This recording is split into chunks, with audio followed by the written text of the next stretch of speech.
সূরা বাকারা। বিসমিল্লাহির রহমানির রহিম। রহমান রহিম আল্লাহ তাআলার নামে। আলিফ লাম মিম। এই সেই মহাগ্রন্থ আল কোরআন, তাতে কোনো সন্দেহ নেই। যারা আল্লাহ তাআলাকে ভয় করে, এই কিতাব কেবল তাদের জন্যই পথ প্রদর্শক। যারা না দেখে আল্লাহ তাআলাকে বিশ্বাস করে, যারা নামাজ প্রতিষ্ঠা করে, তাদের আমি যা কিছু দান করেছি তারা তা থেকে আমারই নির্দেশিত পথে ব্যয় করে। যারা তোমার উপর যা কিছু নাজিল করা হয়েছে তার উপর ঈমান আনে তোমার আগে নবীদের উপর যা কিছু নাজিল করা হয়েছে তার উপর। সর্বোপরি তারা পরকালের উপরও দৃঢ় বিশ্বাস রাখে। সত্যিকার অর্থে এই লোকগুলোই তাদের মালিকের দেখানো সঠিক পথের উপর রয়েছে এবং এরাই হচ্ছে সফলকাম। যারা এই বিষয়গুলো অস্বীকার করে, তাদের তুমি পরকালের কথা বলে সাবধান করো আর না করো, কার্যত উভয়টাই তাদের জন্য সমান কথা। এরা কখনো ঈমান আনবে না। ক্রমাগত কুফরি করার কারণে আল্লাহ তাআলা তাদের মন, মগজ ও শ্রবণ শক্তির উপর মোহর মেরে দিয়েছেন। এদের দৃষ্টিশক্তির উপরও এক ধরনের আবরণ পড়ে আছে। যারা এ ধরনের লোক, তাদের জন্য পরকালের কষ্টদায়ক শাস্তি রয়েছে। মানুষদের মাঝে কিছু লোক এমনও আছে যারা মুখে বলে, আমরা আল্লাহ তাআলা ও পরকালের উপর ঈমান এনেছি, কিন্তু এদের কর্মকাণ্ড দেখলে তুমি বুঝতে পারবে এরা মোটেই ঈমানদার নয়। মুখে ঈমানের দাবি করে এরা আল্লাহ তাআলা ও তার নেক বান্দাদের সাথে প্রতারণা করে যাচ্ছে। মূলত এ কাজের মাধ্যমে তারা অন্য কাউকে নয়, নিজেদেরই ধোঁকা দিয়ে যাচ্ছে, যদিও এ ব্যাপারে তাদের কোনো প্রকারের চৈতন্য নেই। আসলে এদের মনের ভেতর রয়েছে এক ধরনের মারাত্মক ব্যাধি। প্রতারণার কারণে আল্লাহ তাআলা এদের সে ব্যাধি বাড়িয়ে দিয়েছেন। তাদের জন্য রয়েছে আল্লাহ তাআলার পক্ষ থেকে পীড়াদায়ক আযাব, কেননা তারা মিথ্যা বলছিল। তাদের যখন বলা হয়, তোমরা এই শান্তিপূর্ণ জমিনে অশান্তি ও বিপর্যয় সৃষ্টি করো না, তখন তারা বলে, না, আমরাই তো হচ্ছি বরং সংশোধনকারী।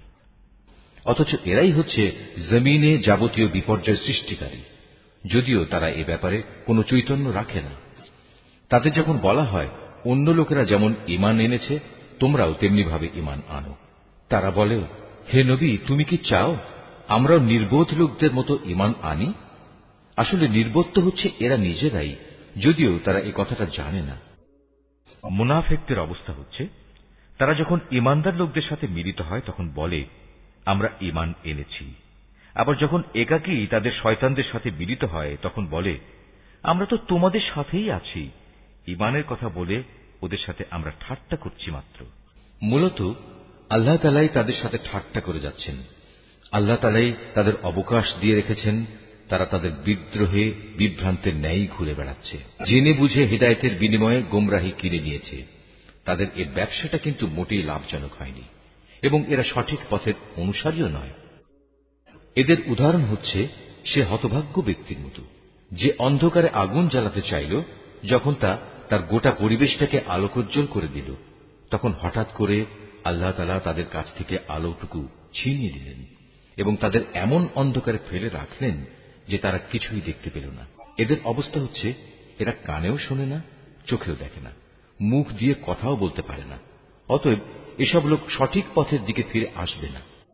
বা এদের উদাহরণ হচ্ছে আসমান থেকে নেমে আসা বৃষ্টির মতো, এর মাঝে রয়েছে আবার অন্ধকার, মেঘের গর্জন ও বিদ্যুতের চমক। বিদ্যুৎ গর্জন ও মৃত্যুর ভয়ে এরা নিজেদের কানে নিজেদের আঙুল ঢুকিয়ে রাখে। এরা জানে না আল্লাহ তাআলা কাফিরদের সকল দিক থেকেই ঘিরে রেখেছেন, তাতে এদের অবস্থা নাজুক হয়ে পড়ে। মনে হয় এখনই বিদ্যুৎ এদের চোখ নিষ্প্রভ করে দেবে। এই আতঙ্কজনক অবস্থায় আল্লাহ তাআলা যখন এদের জন্য একটু আলো জ্বালিয়ে দেন, তখন এরা সেদিকে চলতে থাকে। আবার যখন তিনি তাদের উপর অন্ধকার চাপিয়ে দেন, তখন এরা একটু থমকে দাঁড়ায়।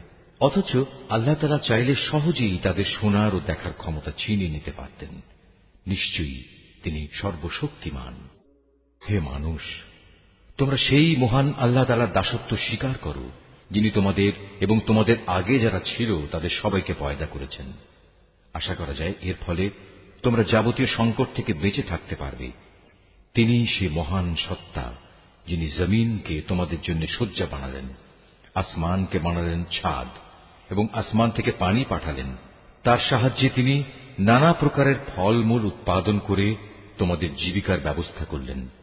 অতঃপর তোমরা জেনে বুঝে এসব কাজে আল্লাহ তাআলার সাথে কাউকে শরীক করো না। আর বান্দার উপর যে কিতাব নাজিল করেছি তার সত্যতার ব্যাপারে যদি তোমাদের কোনো সন্দেহ থাকে তাহলে যাও, তার মতো করে একটি সূরা তোমরাও রচনা করে নিয়ে এসো। এক আল্লাহ ছাড়া তোমাদের আর যেসব বন্ধু বান্ধব রয়েছে তাদেরও প্রয়োজনে সহযোগিতার জন্য ডাকো, যদি তোমরা তোমাদের দাবিতে সত্যবাদী হও। কিন্তু তোমরা যদি তা না করতে পারো, এবং আমি জানি তোমরা তা কখনই করতে পারবে না, তাহলে তোমরা দোজখের সেই কঠিন আগুনকে ভয় করো যার ইন্ধন হবে মানুষ ও পাথর। আল্লাহ তাআলাকে যারা অস্বীকার করে তাদের জন্যই এটা প্রস্তুত করে রাখা হয়েছে। অতঃপর যারা এই কিতাবের উপর ঈমান এনেছে এবং ভালো কাজ করেছে তাদের তুমি হে নবী সুসংবাদ দাও এমন এক জান্নাতের যার নিচ দিয়ে ঝর্ণা প্রবাহিত হতে থাকবে। যখনই তাদের এই জান্নাতের কোন একটি ফল দেয়া হবে তখনই তারা বলবে, এ ধরনের ফল তো ইতিপূর্বেও আমাদের দেওয়া হয়েছিল। তাদের মূলত এমনি ধরনের জিনিসই সেখানে দেওয়া হবে। তাদের জন্য আরো সেখানে থাকবে পবিত্র সহধর্মী এবং সহধর্মিনী, এবং তারা সেখানে অনন্তকাল ধরে অবস্থান করবে। সত্য প্রমাণের জন্য আল্লাহ তাআলা মশা কিংবা তার চাইতে উপরে যা কিছু আছে তার উদাহরণ দিতেও লজ্জাবোধ করেন না। যারা আল্লাহর বাণীতে বিশ্বাস স্থাপন করে তারা জানে এ সত্য আল্লাহর কাছ থেকেই এসেছে। আর যারা আগেই সত্য অস্বীকার করেছে তারা একে না মানার অজুহাত দিতে গিয়ে বলে, আল্লাহ তাআলা এ উদাহরণ দ্বারা কি বুঝাতে চান? এভাবে একই ঘটনা দিয়ে আল্লাহ তাআলা অনেক লোককে গুমরাহিতে নিমজ্জিত করলেও বহু লোককে তিনি আবার এ দিয়ে হেদায়েতের পথও দেখান। আর কতিপয় পাপাচারী ব্যক্তি ছাড়া তিনি তা দিয়ে অন্য কাউকে গুমরাহিতে নিমজ্জিত করেন না। এরা হচ্ছে সেসব লোক যারা আল্লাহর ফরমান মেনে চলার প্রতিশ্রুতি দেওয়ার পর তা ভঙ্গ করে। ব্যক্তি ও সমাজ জীবনে আল্লাহ তাআলা যেসব সম্পর্কের ভিত মজবুত করতে বলেছেন তা তারা ছিন্ন করে। সর্বোপরি জমিনে অহেতুক বিপর্যয় সৃষ্টি করে। এরাই হচ্ছে আসল ক্ষতিগ্রস্ত। তোমরা আল্লাহকে কিভাবে অস্বীকার করবে, অথচ তোমরা প্রথম দিকে ছিলে মৃত। তিনি তোমাদের জীবন দিয়েছেন, পুনরায় তিনি তোমাদের মৃত্যু দেবেন। অতঃপর সর্বশেষে তিনি আবার তোমাদের জীবন দান করবেন, এবং এভাবেই তোমাদের একদিন তাঁর কাছে ফিরে যেতে হবে। তিনি সেই মহান সত্তা যিনি এ পৃথিবীর সব কিছু তোমাদের ব্যবহারের জন্য তৈরি করেছেন। অতঃপর তিনি আসমানের দিকে মনোনিবেশ করলেন এবং তাকে 7 আসমানে বিন্যস্ত করলেন। তিনি সবকিছু সম্পর্কেই সম্যক অবগত আছেন।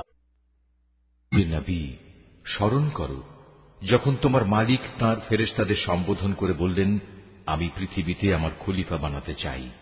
তারা বলল, তুমি কি এমন কাউকে খলিফা বানাতে চাও যে তোমার জমিনে বিশৃঙ্খলা ও বিপর্যয় সৃষ্টি করবে এবং স্বার্থের জন্য তারা রক্তপাত করবে? আমরাই তো তোমার প্রশংসা সহকারে তোমার তাসবিহ পড়ছি এবং প্রতিনিয়ত তোমার পবিত্রতা বর্ণনা করছি। আল্লাহ তাআলা বললেন, আমি যা জানি তোমরা তা জানো না। আল্লাহ তাআলা অতঃপর তাঁর খলিফা আদমকে প্রয়োজনীয় সব জিনিসের নাম শিখিয়ে দিলেন। পরে তিনি সেগুলো ফেরেশতাদের কাছে পেশ করে বললেন, তোমাদের আশঙ্কার ব্যাপারে তোমরা যদি সত্যবাদী হও তাহলে তোমরা আমাকে এর নামগুলো বলো তো। বলল, হে আল্লাহ তাআলা, তুমি পবিত্র, আমাদের তো এর বাইরে আর কিছুই জানা নেই যা তুমি আমাদের শিক্ষা দিয়েছ। তুমিই একমাত্র জ্ঞানী, একমাত্র কুশলী। আল্লাহ তাআলা এবার আদমকে বললেন, তুমি তাদের কাছে তাদের নামগুলো বলে দাও। অতএব আদম আল্লাহর নির্দেশে তাদের সামনে তাদের নামগুলো যখন সুন্দরভাবে বলে দিল, তখন আল্লাহ তাআলা বললেন, আমি কি তোমাদের বলিনি যে আমি আসমান সমূহ ও জমিনের যাবতীয় গোপন বস্তু জানি, এবং তোমরা যা কিছু প্রকাশ করো আর যা কিছু গোপন করো আমি তাও ভালোভাবে জানি। আল্লাহ তাআলা যখন ফেরেশতাদের বললেন, তোমরা সম্মানের প্রতীক হিসেবে আদমের জন্য সাজদা করো, অতঃপর তারা আল্লাহর আদেশে আদমের সামনে সাজদা অবনত হল, শুধু ইবলিস ছাড়া। সে সাজদা করতে অস্বীকার করল এবং অহংকার করল। অতঃপর সে নাফরমানদের দলে শামিল হয়ে গেল। আমি বললাম, হে আদম, তুমি এবং তোমার স্ত্রী পরম সুখে এই বেহেশতে বসবাস করতে থাকো, এবং এর নিয়ামত থেকে যা তোমাদের মন চায় তাই তোমরা স্বাচ্ছন্দ্যের সাথে আহার করো, তবে এই গাছটির পাশেও যেও না, অন্যথায় তোমরা দুজনই সীমা লঙ্ঘনকারীদের মধ্যে সামিল হয়ে যাবে। কিন্তু শয়তান শেষ পর্যন্ত সেখান থেকে তাদের উভয়ের পদস্খলন ঘটাল। তারা উভয়ে বেহেশতের যেখানে ছিল সেখান থেকে সে তাদের বের করেই ছাড়ল। আর আমি তাদের বললাম, তোমরা একজন আরেকজনের দুশমন হিসেবে এখান থেকে নেমে পড়ো। তোমাদের পরবর্তী বাসস্থান হবে পৃথিবী, সেখানে একটি নির্দিষ্ট সময় পর্যন্ত তোমাদের জন্য জীবনের যাবতীয় উপকরণ থাকবে। অতঃপর আদম তার মালিকের কাছ থেকে হেদায়েত সম্বলিত কিছু বাণী পেল। আল্লাহ তাআলা তার উপর ক্ষমা পরবশ হলেন, অবশ্যই তিনি বড় মেহেরবান ও ক্ষমাশীল। আমি তাদের বললাম, তোমরা সবাই এবার এখান থেকে নেমে যাও, তবে যেখানে যাবে অবশ্যই সেখানে আমার পক্ষ থেকে তোমাদের কাছে জীবন বিধান সম্পর্কিত হেদায়েত আসবে। অতঃপর যে আমার সেই বিধান মেনে চলবে তার কোনো ভয় নেই, তাদের কোনো প্রকার উৎকণ্ঠিতও হতে হবে না। আর যারা আমার বিধান অস্বীকার করবে এবং আমার আয়াতসমূহ মিথ্যা প্রতিপন্ন করে লাগামহীন জীবন যাপন করবে, তারা অবশ্যই জাহান্নামের বাসিন্দা হবে, তারা সেখানে চিরদিন থাকবে। হে বনী ইসরাইল জাতি, তোমাদের উপর আমি যেসব নিয়ামত দিয়েছি তোমরা সেগুলো স্মরণ করো, আমার আনুগত্যের প্রতিশ্রুতি তোমরা পূর্ণ করো। আমিও এর বিনিময়ে তোমাদের দুনিয়া ও আখিরাতের পুরস্কারের প্রতিশ্রুতি পূর্ণ করব, এবং তোমরা একমাত্র আমাকেই ভয় করো।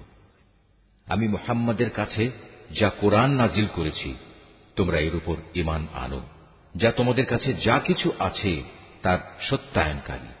তোমরা কিছুতেই এর প্রথম অস্বীকারী হইও না, এবং বৈষয়িক স্বার্থে সামান্য মূল্যে আমার আয়াত বিক্রি করো না, এবং তোমরা শুধু আমাকেই ভয় করো।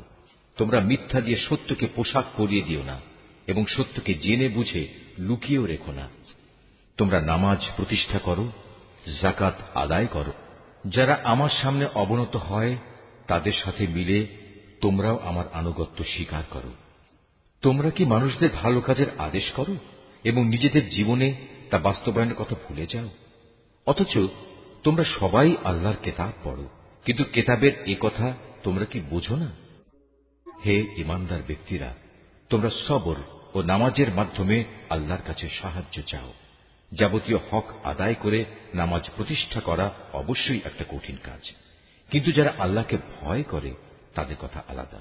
যারা জানে একদিন তাদের সবাইকে তাদের মালিকের সামনাসামনি হতে হবে এবং তাদের সবাইকে তাঁর কাছে ফিরে যেতে হবে, তার জন্য এটা কঠিন কিছু নয়। হে বনী ইসরাইল জাতি, তোমরা আমার সেই নিয়ামতের কথা স্মরণ করো যা আমি তোমাদের দান করেছি। আমার সেই নিয়ামতের মধ্যে একটি ছিল, আমি তোমাদের সৃষ্টিকুলের উপর প্রাধান্য দিয়েছিলাম। হে ঈমানদার ব্যক্তিরা, তোমরা সেই দিনটিকে ভয় করো যেদিন একজন আরেকজনের কোনোই কাজে আসবে না। একজনের কাছ থেকে আরেকজনের পক্ষে কোনো সুপারিশও সেদিন গ্রহণ করা হবে না, এবং কারো কাছ থেকে মুক্তিপণ নেয়া কিংবা তা নিয়ে কাউকে ছেড়ে দেয়া হবে না, না তাদের সেদিন কোন রকম সাহায্য করা হবে। স্মরণ করো যখন আমি তোমাদের ফেরাউনের লোকদের গোলামি থেকে মুক্তি দিয়েছিলাম। তারা তোমাদের উপর ভীষণ অত্যাচার করত, তারা নিকৃষ্ট ধরনের শাস্তি দ্বারা তোমাদের যন্ত্রণা দিত। তারা তোমাদের পুত্র সন্তানদের হত্যা করত এবং তোমাদের মেয়েদের তারা জীবিত রেখে দিত। তোমাদের মালিকের পক্ষ থেকে এতে তোমাদের জন্য বড় একটা পরীক্ষা নিহিত ছিল। আরো স্মরণ করো যখন আমি তোমাদের জন্য সমুদ্রকে দ্বিধা বিভক্ত করে দিয়েছিলাম, অতঃপর আমি তোমাদের সমূহ মৃত্যুর হাত থেকে বাঁচিয়ে দিয়েছিলাম, এবং আমি ফেরাউন ও তার দলবলকে সমুদ্রে ডুবিয়ে দিয়েছিলাম, আর তোমরা তা তো নিজেরাই প্রত্যক্ষ করেছিলে। আরো স্মরণ করো যখন মূসাকে আমি বিশেষ একটি কাজে 40 রাত নির্ধারণ করে দিলাম, তার যাওয়ার পর তোমরা একটি বাছুরকে মাবুদ রূপে গ্রহণ করে নিলে। তোমরা এতে করে ভীষণ জুলুম করেছিলে। অতঃপর এ অপরাধ সত্ত্বেও আমি পুনরায় তোমাদের ক্ষমা করে দিয়েছি এ আশায় যে তোমরা আমার কৃতজ্ঞতা আদায় করবে। সে কথাও স্মরণ করো যখন আমি মূসাকে কেতাব ও ন্যায় অন্যায়ের পরককারী একটি মানদণ্ড দান করেছি, যাতে করে তোমরা হেদায়েতের পথে চলতে পারো। আরো স্মরণ করো মূসা যখন তার নিজ লোকদের কাছে এসে বলল, হে আমার জাতি, তোমরা আমার অবর্তমানে বাছুরকে মাবুদ হিসেবে গ্রহণ করে যে বড় রকমের জুলুম করেছ, তার জন্য অবিলম্বে আল্লাহর দরবারে তওবা করো এবং তোমরা তোমাদের নিজেদের শিরকে অভিশপ্ত নফস সমূহকে হত্যা করো। এর মাঝেই আল্লাহর কাছে তোমাদের জন্য কল্যাণ রয়েছে। অতঃপর আল্লাহ তাআলা তোমাদের উপর ক্ষমা পরবশ হবেন, কারণ তিনি বড়ই ক্ষমাশীল ও অনুগ্রহকারী। তোমরা যখন বলেছিলে, হে মুসা, আমরা আল্লাহকে প্রত্যক্ষভাবে না দেখলে কখনো তার উপর ঈমান আনব না, তখন এ ধৃষ্টতার শাস্তি হিসেবে মুহূর্তের মধ্যেই বজ্রের মতো এক গজব তোমাদের উপর নিপতিত হল, আর তোমরা তার দিকে চেয়েই থাকলে, কিছুই করতে পারলে না। অতঃপর এই ধ্বংসকর মৃত্যুর পর তোমাদের আমি পুনরায় জীবন দান করলাম, যাতে করে তোমরা আমার কৃতজ্ঞতা আদায় করতে পারো। আমি তোমাদের উপর মেঘের ছায়া দান করেছিলাম, মান এবং সালওয়া নামক খাবারও তোমাদের জন্য পাঠিয়েছিলাম। আমি তোমাদের বলেছিলাম, সেসব পবিত্র খাবার খাও যা আমি তোমাদের দিয়েছি, তা তোমরা উপভোগ করো। নিয়ামত অবজ্ঞা করে তারা আমার উপর কোনো অবিচার করেনি, বরং এর দ্বারা তারা নিজেরাই নিজেদের উপর জুলুম করেছে। স্মরণ করো, আমি যখন তোমাদের বলেছিলাম, তোমরা এই জনপদে ঢুকে পড়ো এবং তোমরা তার যেখান থেকেই ইচ্ছা স্বাচ্ছন্দ্যে আহার করো। দম্ভ সহকারে প্রবেশ না করে মাথা নত করে ঢুকো। তোমরা ক্ষমার কথা বলবে, আমিও তোমাদের ভুল ত্রুটিসমূহ ক্ষমা করে দেব, এবং যারা ভালো কাজ করে আমি এভাবেই তাদের পাওনার অঙ্ক বাড়িয়ে দেই। সুস্পষ্ট হিদায়াত সত্ত্বেও অতঃপর জালিমরা এমন কিছু ব্যাপার রদবদল করে ফেলল, যা না করার জন্যই তাদের বলা হয়েছিল। আমিও এরপর যারা জুলুম করল তাদের উপর আসমান থেকে গজব নাজিল করলাম। মূলত এটা ছিল তাদের গুনার ফল। স্মরণ করো, যখন মুসা আমার কাছে তার জাতির লোকদের জন্য পানি চাইল, আমি তাকে বললাম, তোমার হাতের লাঠি দিয়ে তুমি এই পাথরে আঘাত করো। আঘাত করা মাত্রই সে পাথর থেকে 12টি পানির নহর উৎপন্ন হয়ে গেল। প্রত্যেক গোত্রই নিজ নিজ পানির ঘাট চিনে নিল। আমি বললাম, আল্লাহর দেয়া রিজিক থেকে তোমরা পানাহার করো, তবে কিছুতেই আমার জমিনে বিপর্যয় সৃষ্টি করে বেরিও না। করো, তোমরা যখন মুসাকে বলেছিলে, হে মুসা, প্রতিদিন একই ধরনের খাবারের উপর আমরা কিছুতেই আর ধৈর্য ধরতে পারব না, তুমি তোমার মালিকের কাছে বলো যেন তিনি কিছু ভূমিজাত দ্রব্য, তরিতরকারি, পেঁয়াজ, রসুন, ভুট্টা, ডাল উৎপাদন করেন। সে বলল, তোমরা কি আল্লাহর পাঠানো এই উৎকৃষ্ট জিনিসের সাথে একটি তুচ্ছ ধরনের জিনিসকে বদলে নিতে চাও? যদি তাই হয়, তাহলে তোমরা অন্য কোন শহরে সরে পড়ো, যেখানে তোমাদের এসব জিনিস যা তোমরা চাইবে তা অবশ্যই পাওয়া যাবে। আল্লাহ তাআলার আদেশ অমান্য করার ফলে শেষ পর্যন্ত অপমান ও দারিদ্র তাদের উপর ছেয়ে গেল। আল্লাহর গজব দ্বারা তারা আক্রান্ত হয়ে গেল। এটা এ কারণে যে এরা ক্রমাগত আল্লাহর আয়াতকে অস্বীকার করতে থাকল এবং আল্লাহর নবীদের অন্যায়ভাবে হত্যা করতে থাকল। আর এসব কিছু এজন্যই ছিল যে তারা আল্লাহর সাথে নাফরমানি ও সীমা লঙ্ঘন করছিল। যারা ঈমান আনে, তারা খ্রিস্টান হোক, ইহুদি হোক কিংবা সাবি হোক, তারাই হবে মুসলমান। এদের যে কেউ আল্লাহর উপর ঈমান আনবে পরকালের উপর এবং যথার্থ ভালো কাজ করবে, তাদের জন্য তাদের মালিকের কাছে পুরস্কার রয়েছে, এবং এসব লোকের যেমন কোনো ভয় নেই, তেমনি তারা চিন্তিতও হবে না। স্মরণ করো, যখন আমি তোমাদের কাছ থেকে প্রতিশ্রুতি নিয়েছিলাম যে তোমরা তাওরাত মেনে চলবে, এবং তুর পাহাড়কে আমি তোমাদের উপর তুলে ধরে বলেছিলাম যে কিতাব তোমাদের আমি দান করেছি তা শক্তভাবে আঁকড়ে ধরো এবং তাতে যা কিছু আছে তা স্মরণ রেখো। এই উপায়ে তোমরা হয়তো শয়তান থেকে নিজেদের বাঁচাতে পারবে। অতঃপর তোমরা এ ওয়াদা থেকে ফিরে গেলে, কিন্তু তা সত্ত্বেও আমার অনুদান ও রহমত যদি তোমাদের উপর না থাকত, তাহলে তোমরা অবশ্যই ধ্বংস হয়ে যেতে। তোমরা তো ভালো করেই তাদের জানো যারা তোমাদের মধ্যে শনিবারে আল্লাহর আদেশ লঙ্ঘন করেছে। অতঃপর আমি তাদের শুধু এটুকুই বলেছি, যাও, এবার তোমরা সবাই অপমানিত বানরে পরিণত হয়ে যাও। এই ঘটনাকে আমি সেসব মানুষদের যারা তখন সেখানে মজুদ ছিল, আরো যারা পরে আসবে, তাদের সবার জন্য একটি দৃষ্টান্তমূলক ঘটনা বানিয়ে দিয়েছি। যারা আল্লাহকে ভয় করে এমন লোকদের জন্য এই ঘটনা ছিল একটি উপদেশ। যখন মুসা তার জাতিকে বলল, অবশ্যই আল্লাহ তাআলা তার নামে তোমাদের একটি গাভী জবাই করার আদেশ দিচ্ছেন, তারা একথা শুনে বলল, হে মূসা, তুমি কি আমাদের সাথে তামাশা করছো? সে বলল, আমি তামাশা করে জাহেলদের দলে শামিল হওয়া থেকে আল্লাহ তাআলার কাছে পানা চাই। তারা মূসাকে বলল, তুমি তোমার মালিককে বলো আমাদের তিনি যেন সুস্পষ্ট বলে দেন তা কেমন হবে। সে বলল, অবশ্যই তা হবে এমন যা বৃদ্ধ হবে না, আবার একেবারে বাচ্চাও হবে না, বরং তা হবে এর মাঝামাঝি বয়সের। এখন যা কিছু তোমাদের নির্দেশ দেওয়া হচ্ছে তাই করো। তারা মূসাকে বলল, তুমি তোমার মালিককে জিজ্ঞেস করে নাও, তিনি আমাদের যেন বলে দেন তার রং কেমন হবে। সে বলল, তা হবে হলুদ রঙের। তার রং এত আকর্ষণীয় হবে যে যারা তাকাবে তা তাদেরই পরিতৃপ্ত করবে। তারা বলল, হে মূসা, তুমি তোমার মালিককে আবার জিজ্ঞেস করে নাও, আসলে তা কি ধরনের হবে। আমরা তো সঠিক গাভী বাছাই করতে পারছি না, কারণ আমাদের কাছে তো সব গাভী দেখতে একই ধরনের মনে হয়। আল্লাহ তাআলা চাইলে এবার অবশ্যই আমরা সঠিক পথে চলতে পারব। সে বলল, তাহলে শোনো, আল্লাহর ঈপ্সিত সে গাভী হবে এমন যে সেটি কোনো চাষাবাদের কাজ করে না, জমিনে পানি সেচের কাজও করে না, অর্থাৎ তা হবে সম্পূর্ণ নিখুঁত ও ত্রুটিমুক্ত। একথা শুনিয়ে তারা বলল, এতক্ষণে তুমি আমাদের সামনে সত্য ঘটনা নিয়ে এসেছ। অতঃপর তারা এ ধরনের একটি গাভী জবাই করল, যদিও ইতিপূর্বে মনে হয়নি যে তারা এ কাজটি আদৌ করতে চায়। যখন তোমরা একজন লোককে হত্যা করেছিলে, অতঃপর সে ব্যাপারে তোমরা একে অপরের উপর হত্যার অভিযোগ আরোপ করতে শুরু করলে, অথচ আল্লাহ তাআলা সেই বিষয়ই মানুষের সামনে বের করে আনতে চাইলেন যা তোমরা লুকোবার চেষ্টা করেছিলে। হত্যাকারীকে খোঁজার জন্য আমি তোমাদের বললাম, কোরবানি করা সেই গাভীর শরীরের একাংশ দিয়ে তোমরা একে মৃদু আঘাত করো।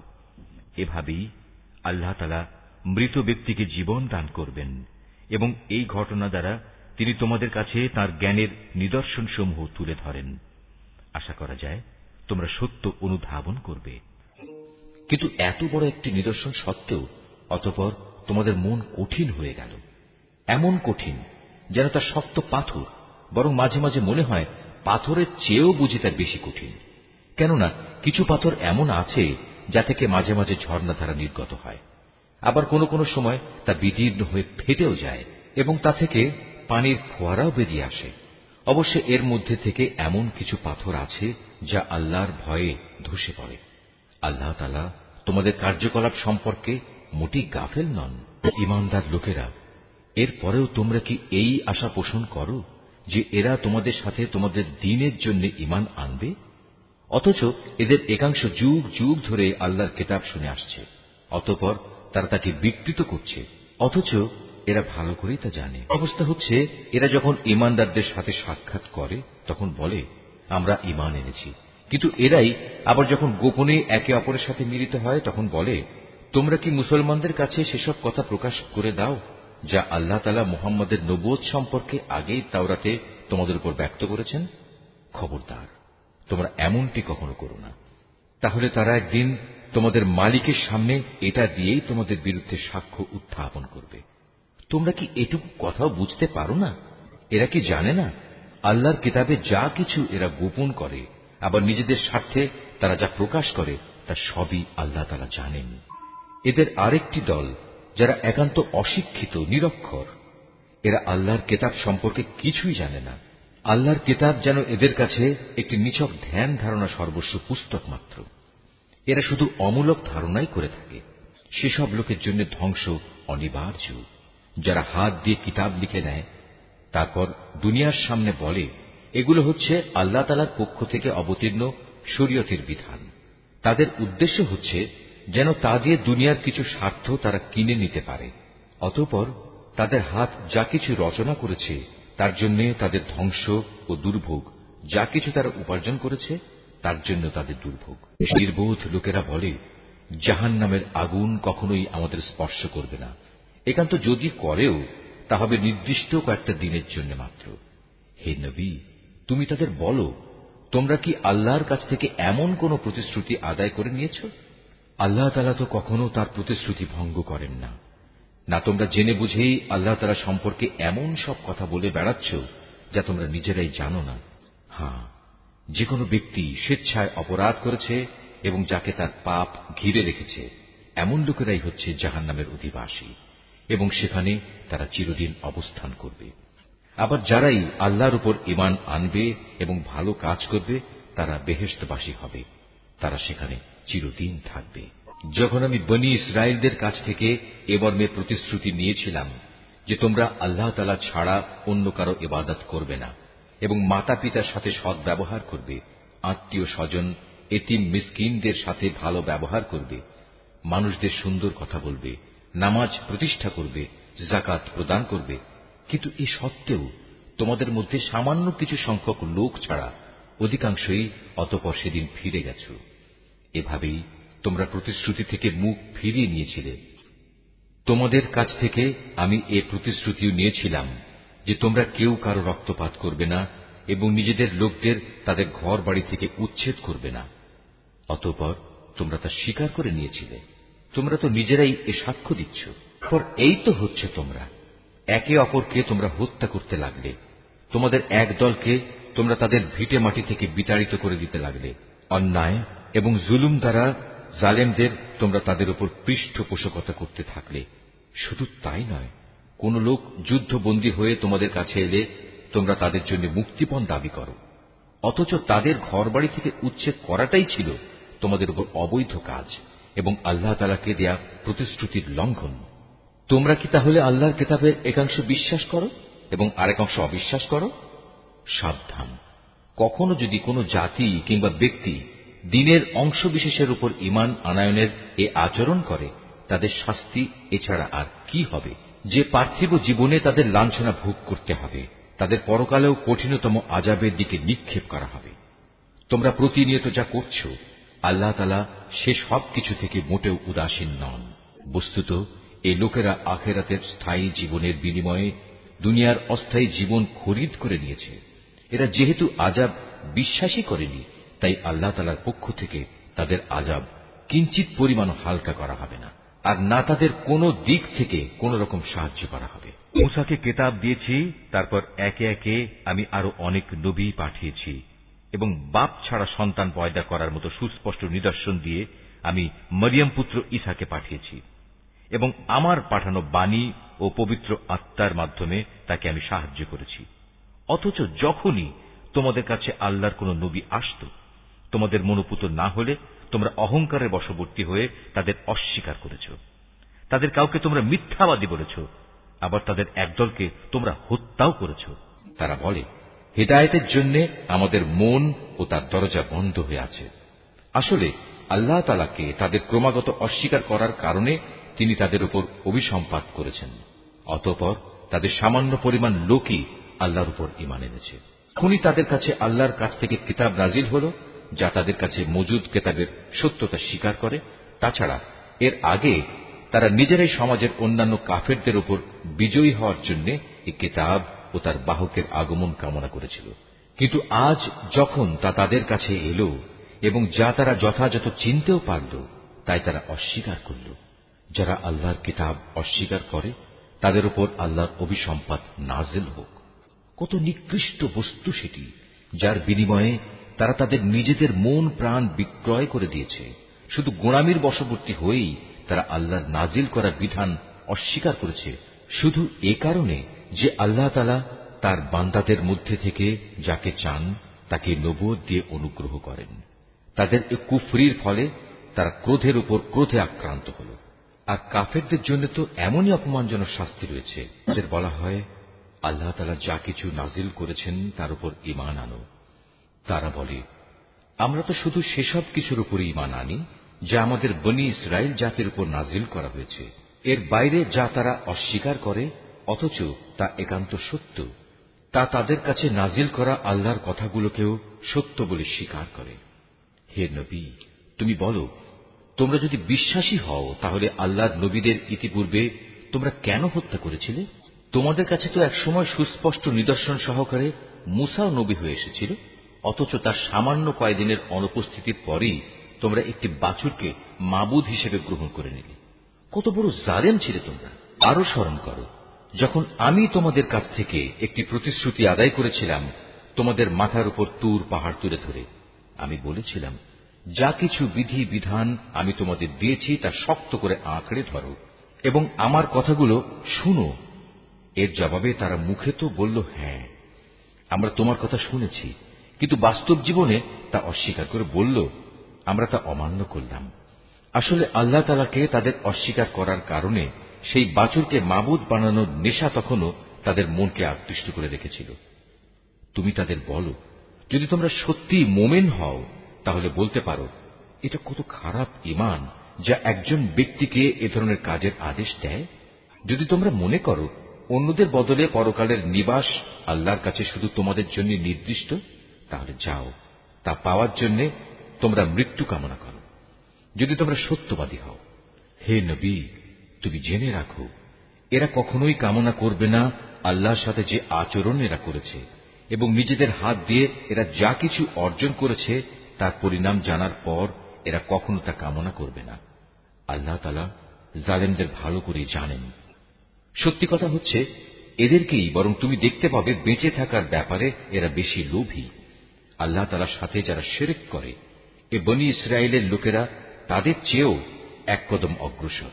এদের প্রত্যেক ব্যক্তি 1000 বছর জীবিত থাকতে চায়, কিন্তু যত দীর্ঘ জীবনই এদের দেয়া হোক না কেন, তা কখনো এদের তার অবশ্যম্ভাবী আযাব থেকে বাঁচাতে পারবে না।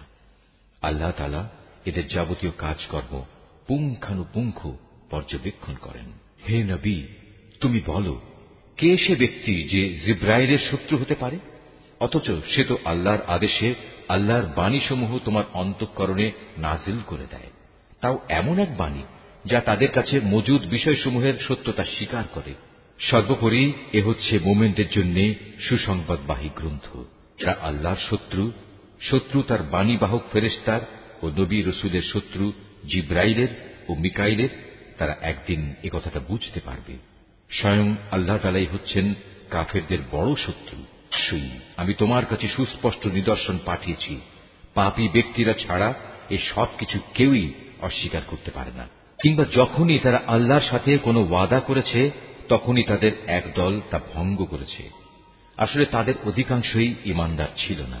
যখনই তাদের কাছে আল্লাহর পক্ষ থেকে কোনো নবী আসে এবং যে তাদের কাছে আগের কিতাবে যেসব কথা মজুদ রয়েছে তার সত্যতা স্বীকার করে, তখনই সেই আগের কিতাবের ধারকদের একটি দল পূর্ববর্তী কিতাবের কথাগুলো এমনভাবে তাদের পেছনের দিকে ফেলে দিল যেন তারা এ ব্যাপারে কিছুই জানে না।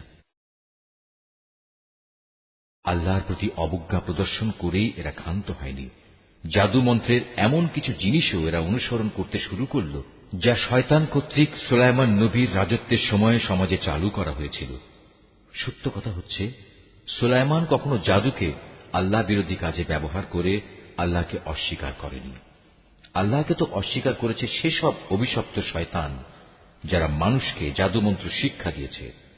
জাদু পাগল মানুষদের পরীক্ষার উদ্দেশ্যে আল্লাহ তাআলা হারুত মারুত নামে যে দুজন ফেরেশতাকে ব্যাবিলনে পাঠিয়েছেন, আল্লাহর সেই দুজন ফেরেশতা কাউকে যখনই এ বিষয়ের শিক্ষা দিত, প্রথমেই তারা এ কথাটা তাদের বলে দিত, আমরা তো হচ্ছি আল্লাহর পরীক্ষা মাত্র।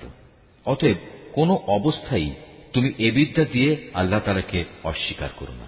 এ সত্ত্বেও তারা তাদের কাছ থেকে এমন কিছু বিদ্যা শিখে নিয়েছিল যা দিয়ে এরা স্বামী স্ত্রীর মাঝে বিচ্ছেদের সৃষ্টি করত। যদিও আল্লাহর ইচ্ছা ছাড়া কোনো দিনই কেউ কারো সামান্যতম ক্ষতিও সাধন করতে পারবে না। তারা মূলত এমন কিছু শেখে যা তাদের কোনো উপকার যেমন করতে পারে না, তেমনি তা তাদের কোনো ক্ষতিও করতে পারে না। তারা যদি জানত শ্রম ও অর্থ দিয়ে যা তারা কিনে নিয়েছে পরকালে তার কোনো মূল্য নেই, তারা নিজেদের জীবনের পরিবর্তে যা ক্রয় করে নিয়েছে তা সত্যি নিকৃষ্ট। কত ভালো হতো যদি তারা কথাটা জানত। তারা যদি আল্লাহর উপর ঈমান আনত এবং তাঁকেই ভয় করত, তাহলে আল্লাহর পক্ষ থেকে তারা উৎকৃষ্টতম পুরস্কার পেত। কত ভালো হতো যদি তারা এটা অনুধাবন করত। হে ঈমানদার ব্যক্তিরা, ধৃষ্টতার সাথে কখনো বলো না, হে নবী, তুমি আমাদের কথা শোনো, বরং তার দৃষ্টি আকর্ষণ করার জন্য বলো, হে নবী, আমাদের প্রতি লক্ষ্য করো এবং তোমরা সর্বদা তার কথা শুনবে। মনে রাখবে, যারা তার কথা অমান্য করে তাদের জন্য অত্যন্ত বেদনাদায়ক শাস্তি রয়েছে। আসলে এই আহলে কিতাব কিংবা যারা আল্লাহর সাথে প্রকাশ্য শিরক করে তারা কেউই এটা পছন্দ করে না। যে তোমার কাছে তোমার মালিকের পক্ষ থেকে নবুয়তের মতো কোনো ভালো কিছু নাজিল হোক, কিন্তু তারা জানে না আল্লাহ তাআলা যাকে চান তাকেই তার অনুগ্রহে বিশেষভাবে বেছে নেন। আল্লাহ তাআলা অত্যন্ত অনুগ্রহশীল। আমি যখন কোনো আয়াত বাতিল করে দেই বা বিশেষ কারণে মানুষদের তা ভুলিয়ে দিতে চাই, তখন তার জায়গায় তার চেয়ে উৎকৃষ্ট কিংবা তারই মতো কোনো আয়াত এনে হাজির করি। তুমি কি জানো না আল্লাহ তাআলা সবকিছুর উপর ক্ষমতাবান? তুমি কি জানো না আসমান সমূহ ও জমিনের সার্বভৌমত্ব একমাত্র আল্লাহ তাআলার জন্যই নির্দিষ্ট? তিনি ছাড়া তোমাদের কোনো বন্ধু নেই, কোনো সাহায্যকারীও নেই। তোমরা কি তোমাদের নবীর কাছে সে ধরনের উদ্ভট প্রশ্ন করতে চাও যিনি তোমাদের আগে মূসাকে করা হয়েছিল? কেউ যদি ঈমানকে কুফরির সাথে বদল করে নেয়, অবশ্যই সে ব্যক্তি সোজা পথ থেকে গোমরা হয়ে যাবে।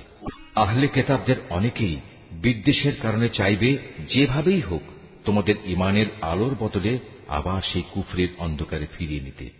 এমনকি সত্য তাদের কাছে স্পষ্ট হয়ে যাওয়ার পরও তারা এ পথ থেকে বিরত হবে না। অতএব তাদের ব্যাপারে আল্লাহর সিদ্ধান্ত আসা পর্যন্ত তোমরা ক্ষমার নীতি অবলম্বন করো এবং তাদের সাথে ভালো ব্যবহার করো। আল্লাহ তাআলা সব কিছুর উপর অবশ্যই ক্ষমতাশালী। তোমরা নামাজ প্রতিষ্ঠা করো এবং যাকাত আদায় করো। এর মাধ্যমে যেসব নেকি তোমরা আল্লাহর কাছে অগ্রিম পাঠাবে, তার কাছে এর সবই তোমরা মজুদ পাবে। তোমরা যা কিছুই করো আল্লাহ তাআলা অবশ্যই এর সব কিছু দেখতে পান। তারা বলে ইহুদি ও খ্রিস্টান ছাড়া আর কেউই বেহেশতে যাবে না। আসলে এটা হচ্ছে তাদের মিথ্যা কল্পনা। তুমি হে নবী বলো, যদি তোমরা সত্যবাদী হও তাহলে তোমাদের দলিল প্রমাণ নিয়ে এসো। তবে হ্যাঁ, যে কোনো ব্যক্তি আল্লাহর সামনে নিজের সত্তাকে সমর্পণ করে দেবে এবং সে হবে অবশ্যই একজন নেককার মানুষ।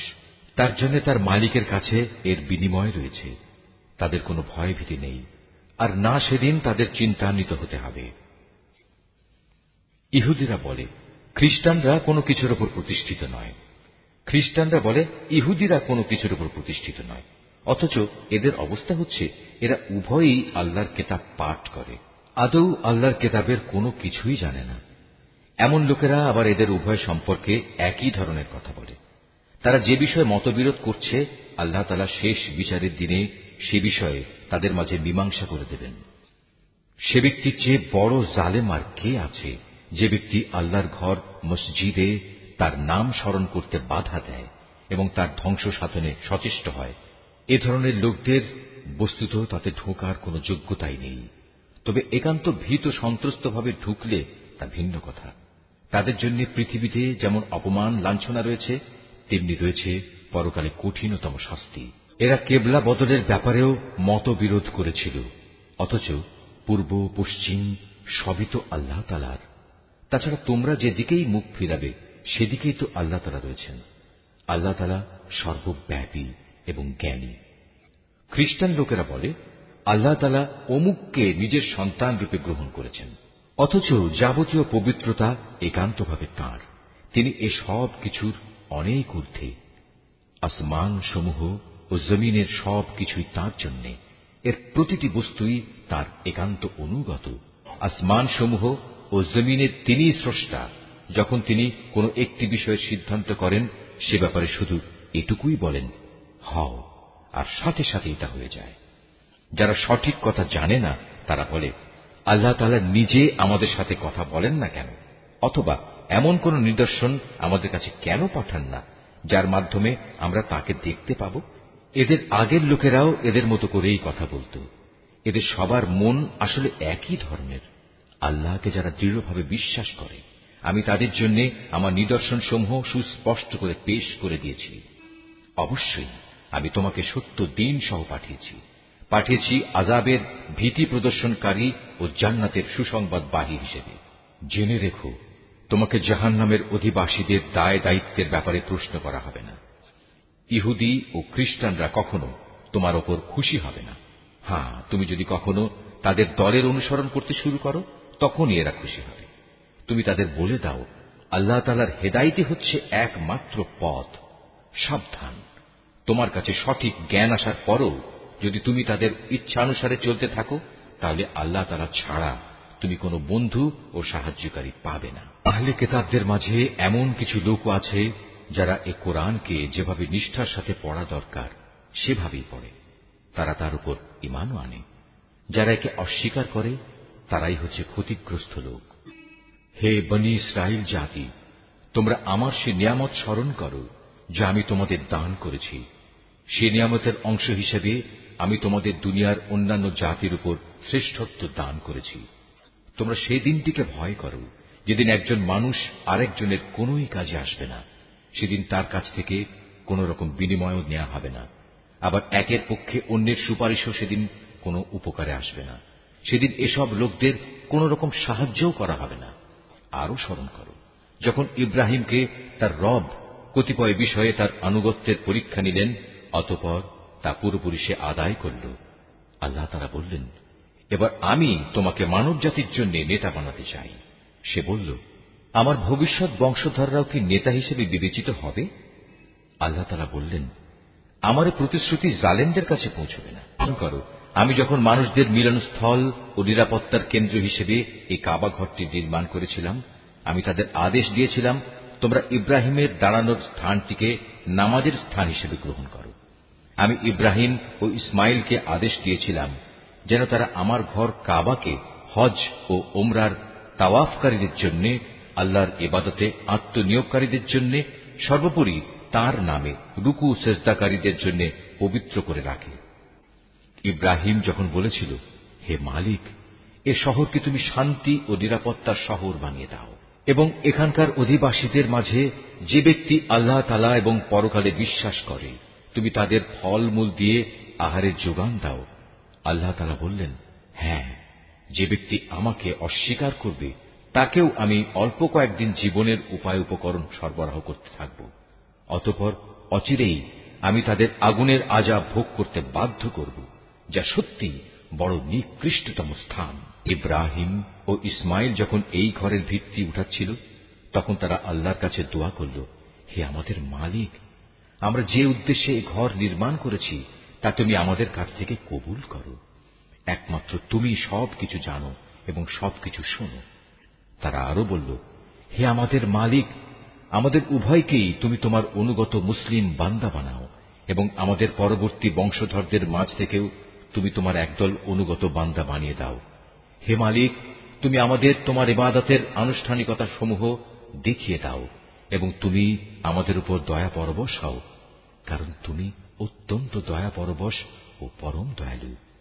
হে আমাদের মালিক, তাদের বংশের মধ্যে তাদের নিজেদের মাঝ থেকে তুমি এমন একজন রাসূল পাঠাও যে তাদের কাছে তোমার আয়াতসমূহ পড়ে শোনাবে, তাদের তোমার কিতাবের জ্ঞান ও প্রজ্ঞা শিক্ষা দেবে, উপরন্তু সে তাদের পবিত্র করে দেবে।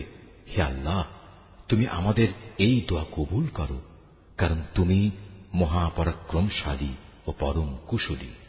জেনে বুঝে যে নিজেকে মূর্খ বানিয়ে রেখেছে সে ব্যক্তি ছাড়া আর কে এমন হবে যে ইব্রাহিমের আনিত জীবন বিধান থেকে মুখ ফিরিয়ে নেবে?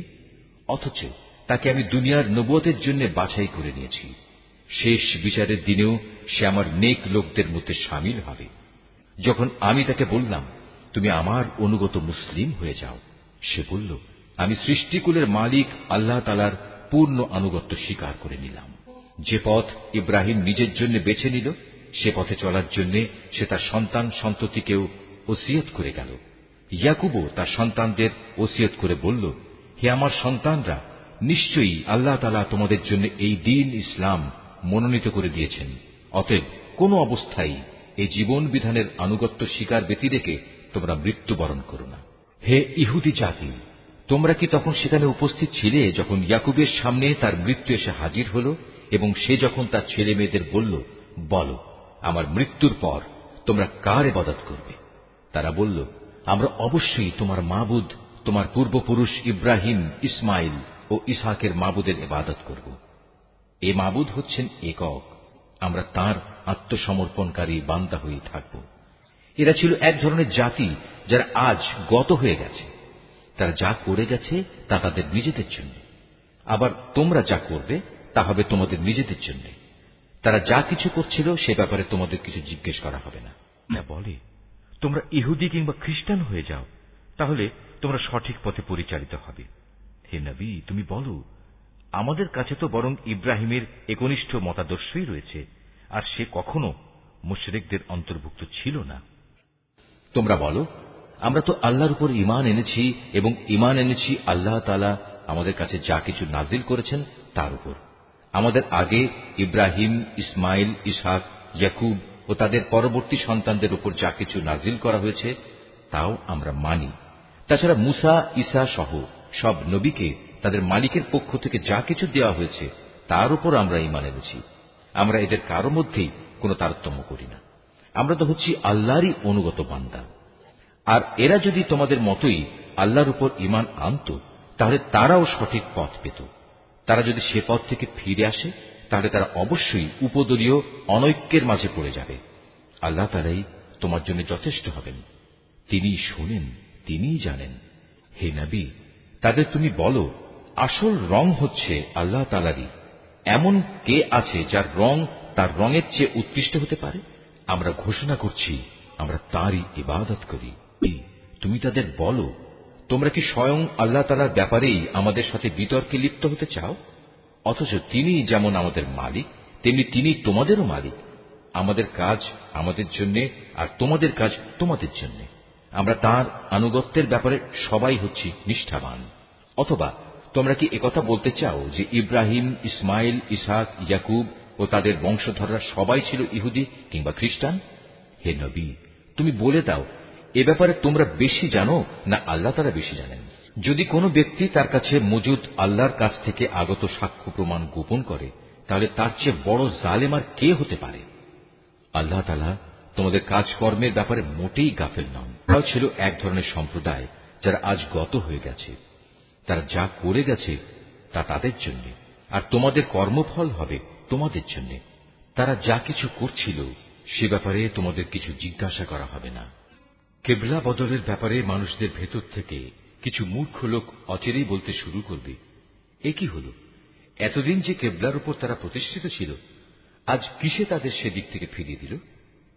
হে নবী, তুমি তাদের বলে দাও, পূর্ব পশ্চিম সবই আল্লাহ তাআলার জন্য। আল্লাহ তাআলা যাকে ইচ্ছা তাকে সঠিক পথে পরিচালিত করেন। এভাবেই আমি তোমাদের এক মধ্যপন্থী মানব দলে পরিণত করেছি, যেন তোমরা দুনিয়ার অন্যান্য মানুষদের উপর হেদায়েতের সাক্ষী হয়ে থাকতে পারো, এবং একইভাবে রসুলও তোমাদের উপর সাক্ষী হয়ে থাকতে পারে।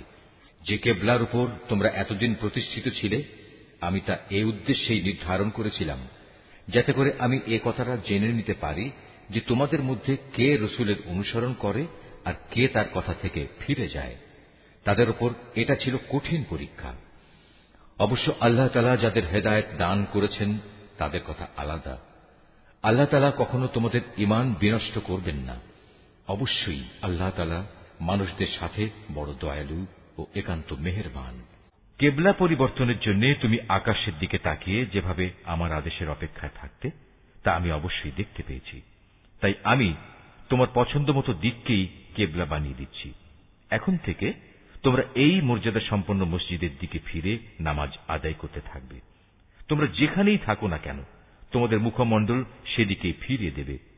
এসব লোক যাদের কাছে আগেই কেতাব নাজিল করা হয়েছিল তারা ভালো করেই জানে এ ব্যাপারটা তোমার মালিকের পক্ষ থেকে আসা সম্পূর্ণ একটি সত্য ঘটনা। এ সত্ত্বেও তারা যে আচরণ করে যাচ্ছে, আল্লাহ তাআলা তা থেকে মোটেই অনবহিত নন।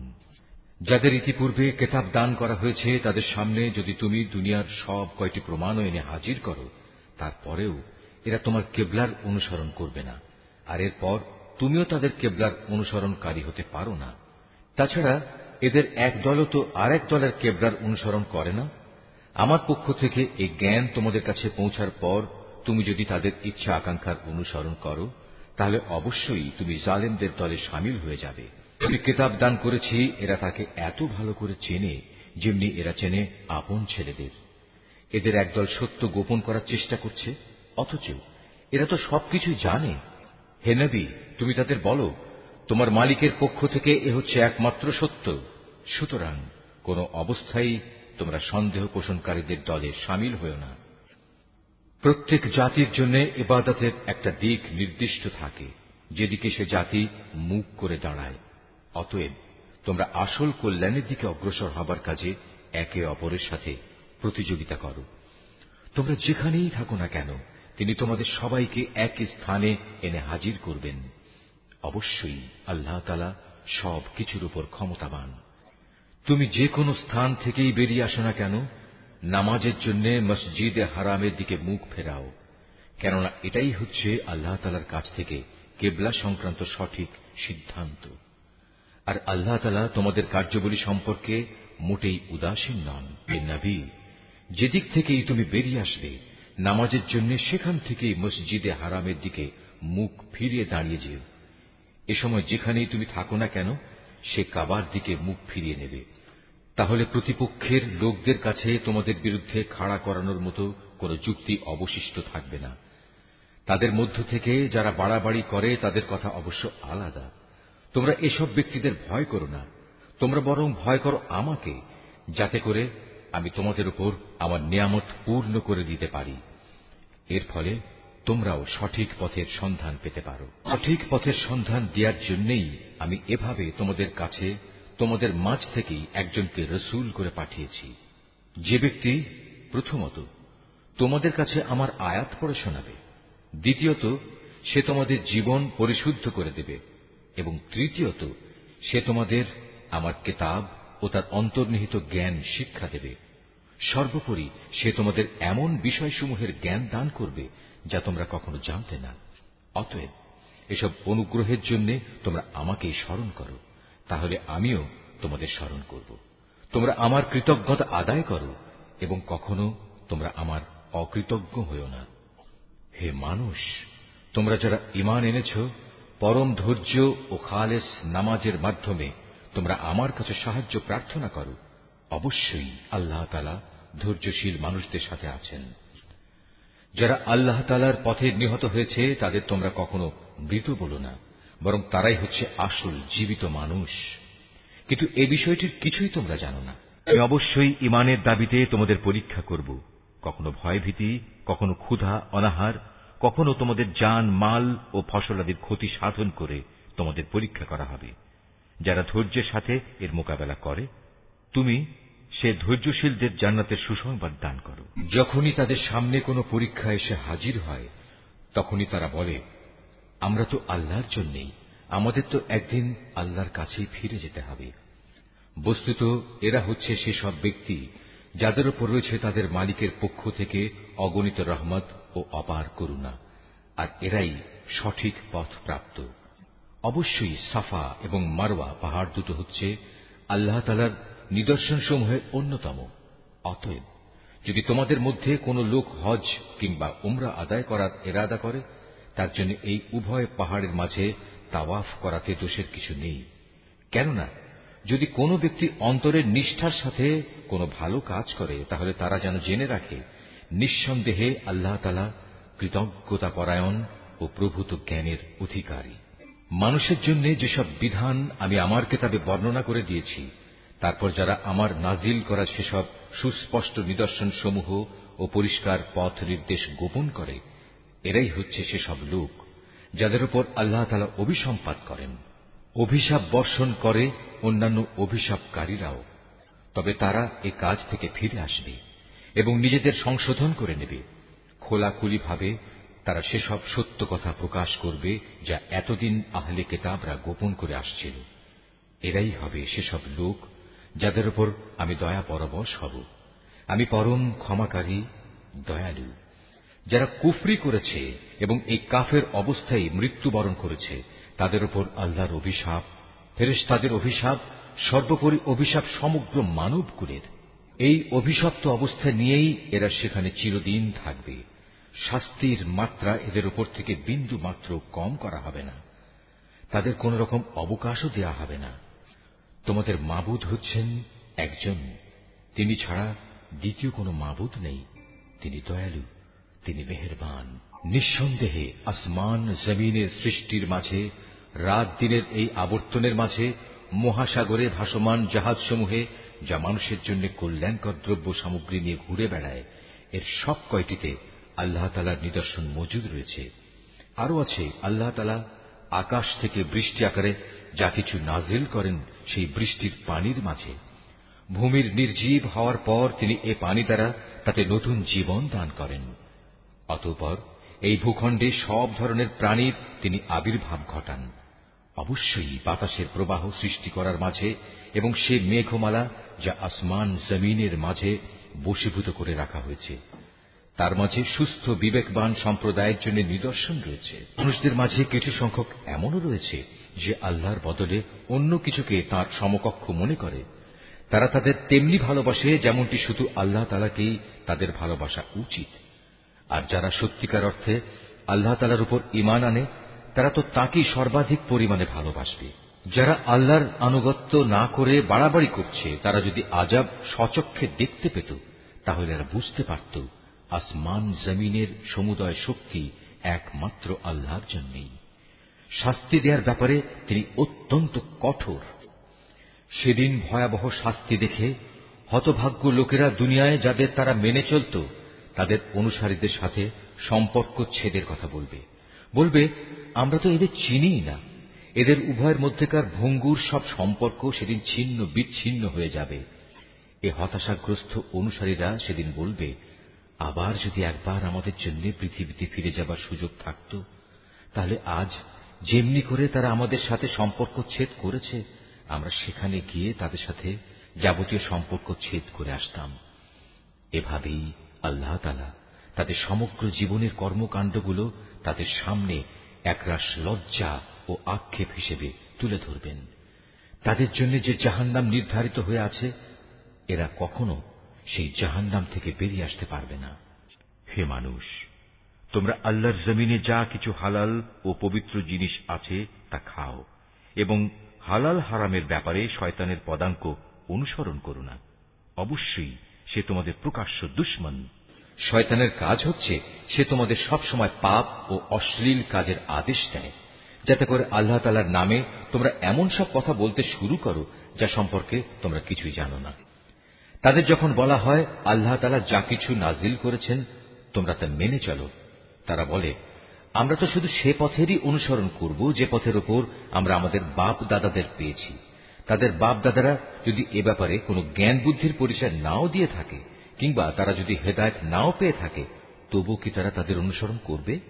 এভাবে যারা হেদায়েত অস্বীকার করে তাদের উদাহরণ হচ্ছে এমন জন্তুর মতো যে তার পালের আরেকটি জন্তুকে যখন ডাক দেয় তখন পেছনে সেই জন্তুটি তার চিৎকার ও কান্নার আওয়াজ ছাড়া আর কিছুই শুনতে পায় না। মূলত এরা কানেও শোনে না, কথাও বলতে পারে না, চোখেও দেখে না। এ কারণে হেদায়েতের কথাও এরা বোঝে না। মানুষ, তোমরা যারা ঈমান এনেছ, আমি যেসব পাক পবিত্র জিনিস তোমাদের দান করেছি নিঃসংকোচে তা তোমরা খাও, এবং এই নিয়ামতের জন্য আল্লাহ তাআলার শুকর আদায় করো। অবশ্য যদি তোমরা হালাল হারামের ব্যাপারে একান্তভাবে শুধু তাঁরই দাসত্ব করো। অবশ্যই তিনি মৃত জন্তুর গোশত, সব ধরনের রক্ত ও শূকরের গোশত হারাম ঘোষণা করেছেন, এবং এমন সব জন্তু হারাম করেছেন যা আল্লাহ তাআলা ছাড়া অন্য কারো নামে জবাই কিংবা উৎসর্গ করা হয়েছে। তবে সে ব্যক্তির কথা আলাদা যাকে এজন্য বাধ্য করা হয়েছে।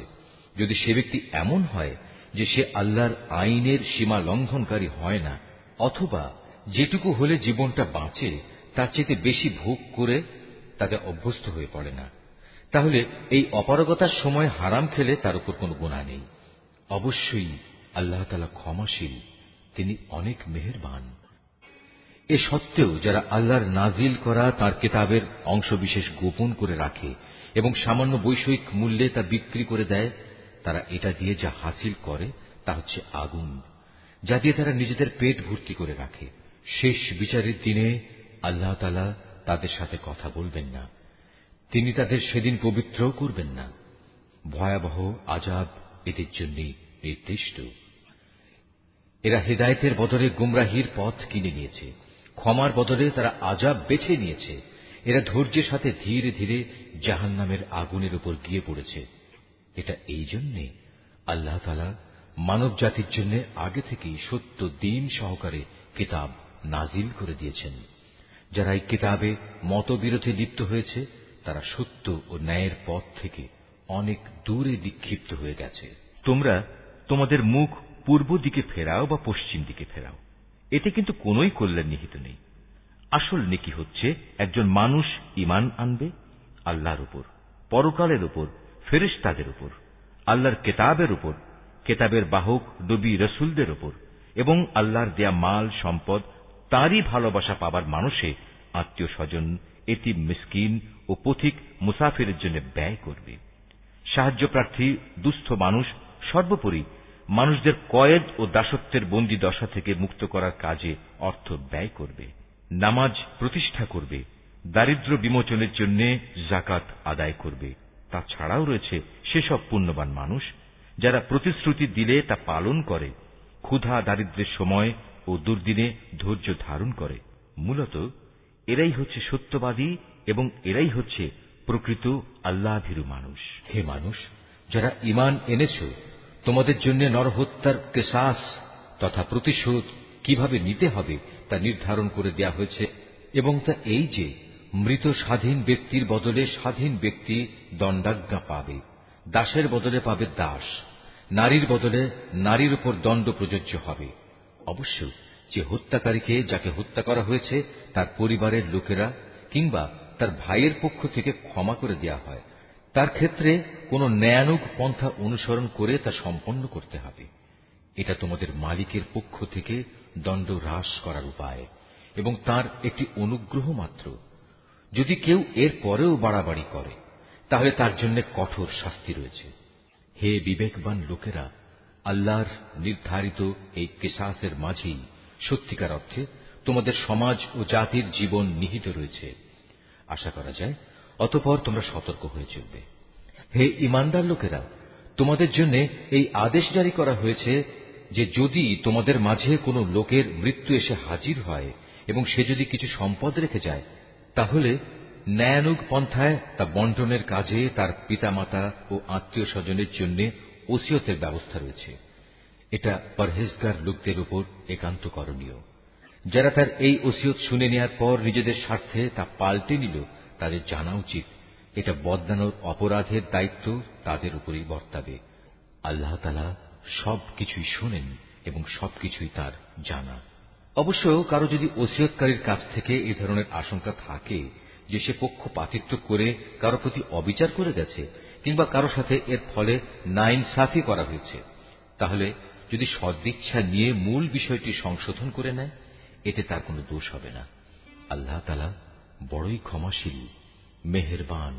হে মানুষ, তোমরা যারা ঈমান এনেছ, তোমাদের উপর রোজা ফরজ করে দেয়া হয়েছে, যেমনি করে ফরজ করা হয়েছিল তোমাদের পূর্ববর্তী লোকদের উপর, যেন তোমরা এর মাধ্যমে আল্লাহকে ভয় করতে পারো। রোজা ফরজ করা হয়েছে কয়েকটি নির্দিষ্ট দিনের জন্য।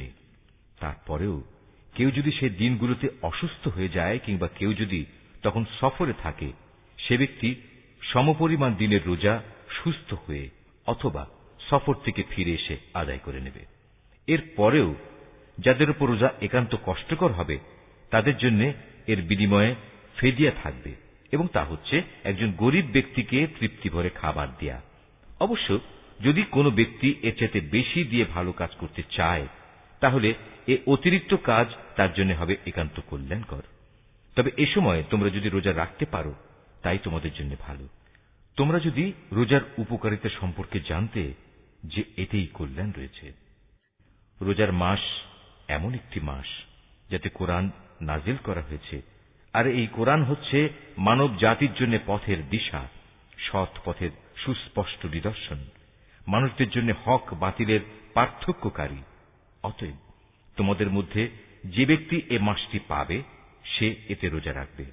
তবে যদি সে অসুস্থ হয়ে পড়ে কিংবা সফরে থাকে, সে পরবর্তী কোনো সময় গুনে গুনে সেই পরিমাণ দিন পূরণ করে নেবে।